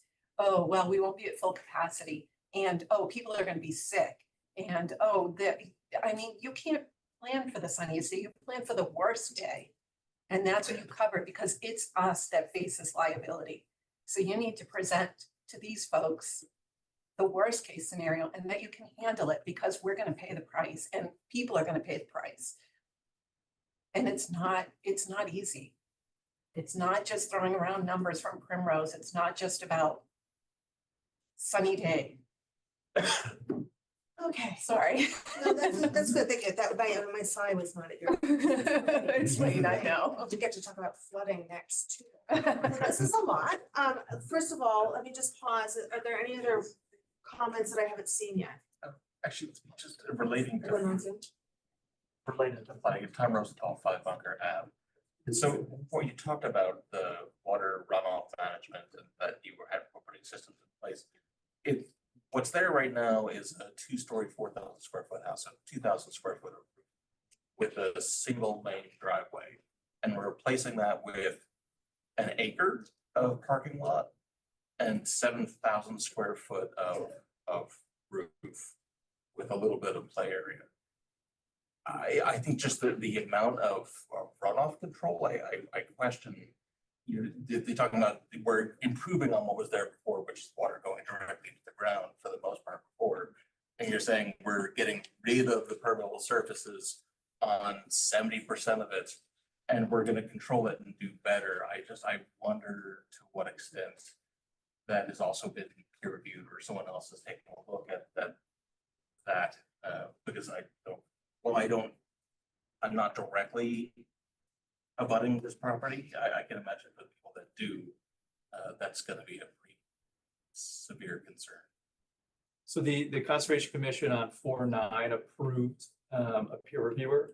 We have paid the fee. So some of the changes we're making, we'll probably resubmit those updated plans to them and reports. But the commission has enacted a third-party peer reviewer that will look at stormwater. You said there's one. Question in the chat from Lindsay, no address provided, wants to know if Primrose owns the property or is to be owned by a future property owner. If Primrose is the primary property. I believe it's under contract to purchase. One more? Yeah, all of the things that were promised, like not using the big trucks, like all of those things, would those be promised in some kind of agreement? Like, will they never go to Cisco and use the big Cisco food trucks? Like, I worry about characteristics changing. Somebody talked about that. Like, would it change character? Like, will all of these things have the potential to change? Like, could you decide to do year-end events? Could you decide to use big giant trucks to deliver food if you get to maximum capacity? Like, do we get some kind of basic like contract or warrants that say all the things you promised today about these little characteristics, will they stay in place going forward?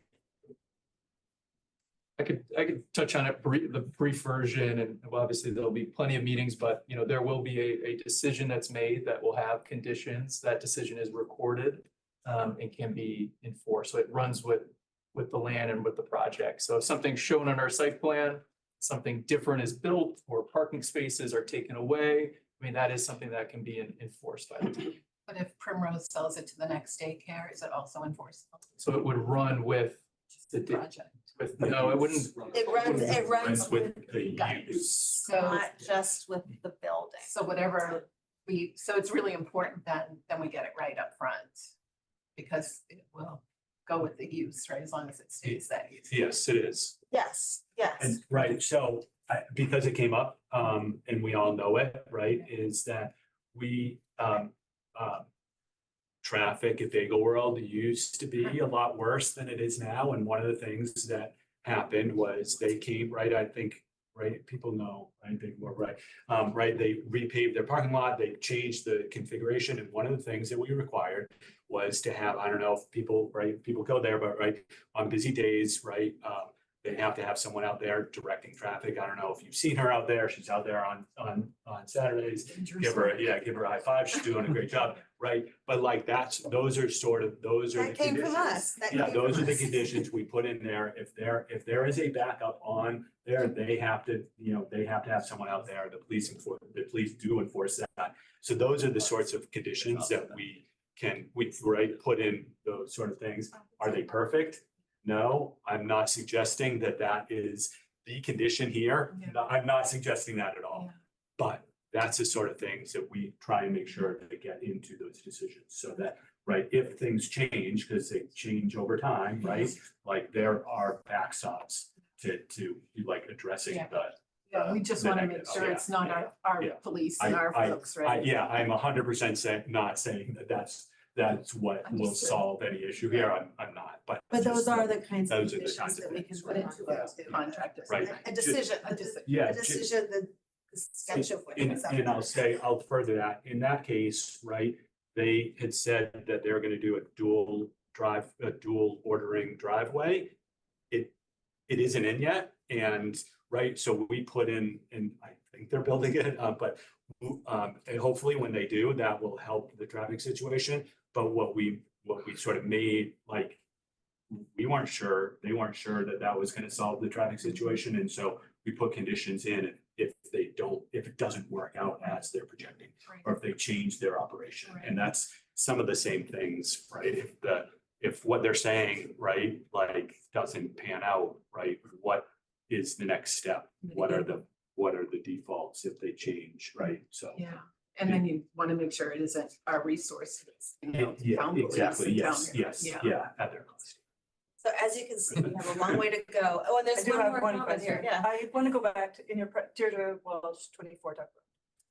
In your presentation, you mentioned, I think, a seating area where parents could sit and enjoy did I get that right? Is that one of the things you mentioned? Parents could sit and enjoy the beauty, I guess, of the wetland or whatever trees you were. Yeah, there was a You spot were, right you there. were, Yeah, so in working with the Conservation Commission, we are looking to do just an outdoor amenity. So we intend that it might be used by staff on breaks, or they could have a lunch out there. We're proposing a very small amenity on the outside. okay. I mean, I did think that, you know, as someone who made a lot of friends with other parents at daycare, that part was nice, but it seemed so much at odds with your 8 minutes to leave, because it just didn't do for me. So I just wanted to clarify it. Thank you.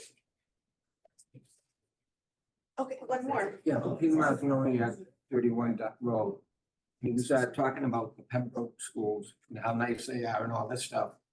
I almost wanted to buy one. I mean, it sounds like a great deal and all this stuff, but and he said about improving our community, right? And you really sit there and tell me that this is going to improve the community. All these 4 streets, all these people in this room, sit there and tell me all it is a profit-making organization, expensive babysitting, and you're going to put it right in a community that we don't need it here. I'm gonna pause and kind of interject, because again, the use itself is not up for debate by this committee. Yeah. It's just not. Okay, yeah, that's And we have a long way to go, and I'll just make, you know, I don't know you all yet. We will know each other. And we are all neighbors, and so I would ask everybody to be mindful of even if the use frustrates you, that proposed use is not something that's up at the table. And I would love to be able to work in the spirit of neighborliness to address all of the issues that we have. I know you guys have heard a lot, and just to kind of it's gonna be hard, but we're gonna keep that spirit up, please. Okay, respectfully, that's fine. Yeah. But if they want to include all of the fluff in their presentation, then it would be reasonable to expect that the community gives it back and contrasts it. Right. I don't think we should be the ones that should be being chided. Fair. Oh, I didn't mean to chide anybody. I was just gonna say, we're gonna get through this My process man here is on together. like 11 typicals now. I count these Yeah. kinds of Yeah. things. And he's So- got a job to do. We all need to make a living, right? His job is to get the project approved. Fine. They're trying to jam it down our throat using a Massachusetts statute. We can't stop them based on that. Your job is to ensure that this meets a reasonable standard and that no one gets killed. Yeah, and we are, and I did not mean to chide anything. I am going to ask everybody to kind of focus on the things that we can affect on this, all right? Thank you. Okay, you all heard a lot. We're gonna continue this hearing. So something that's on my mind is independent traffic study, and because it's so late, I am kind of inclined to say, let's just plan to discuss this at the next meeting, is what I'd like to do. I'd like to see what you guys bring back after your meetings with the police and fire, and all of the input and concerns that were heard tonight, and love to continue this discussion and continue discussion of traffic impact study. It's late, I'm gonna start to One question. slow my words. The discussions with police and fire, can those be made public as well? We'll ask for a few comments based on the revised plans that are to come, and they'll be submitted in the same fashion. Well, can we meet with police and fire? These guys have an opportunity to meet Okay, with them. why is this a closed door meeting? Why can't we be a part of that as well? Reach out to police, fire to discuss and provide your comments. Yeah. and Questions. Yeah, that's so, those conversations will happen between these two meetings.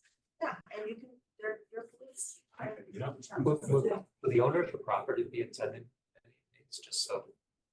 Maybe he could hear our collective outrage. He's trying to make us. Oh, I know you, it's directed towards you, I just, you're a I think all spokesperson, the that's why I'm asking. We're taking, we're taking notes, we're listening to all the feedback, so. And you're feeding it down. And I will take that feedback back to kind of all the parties involved. Okay. Okay, everyone, I think we need a motion to continue this hearing. Is the next meeting is May 12th? Is that enough time for you? I think to have the conversation about the peer reviewer. It's more than enough time. Right, continue. I make a motion to continue the public hearing for site plan review 885 Main Street Primrose School to May 12th. Second. Okay, and we'll do a roll call vote. Guy? Yes. Right, Heather, yes. Hillary, yes. John, yes. John, yes. Thank you. We'll see you on May 12th. That's 7 PM. Just for. Structure the agenda. Yeah, as we build the agenda, we continue to a date, we see how big the agenda is and Andrew. It's gonna be a long one.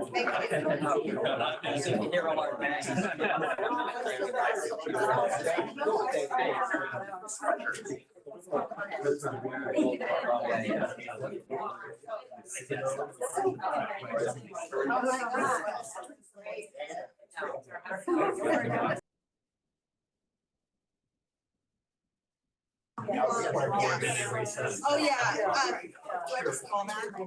I will. Everybody, I'm gonna call like a 5-minute recess to reset ourselves.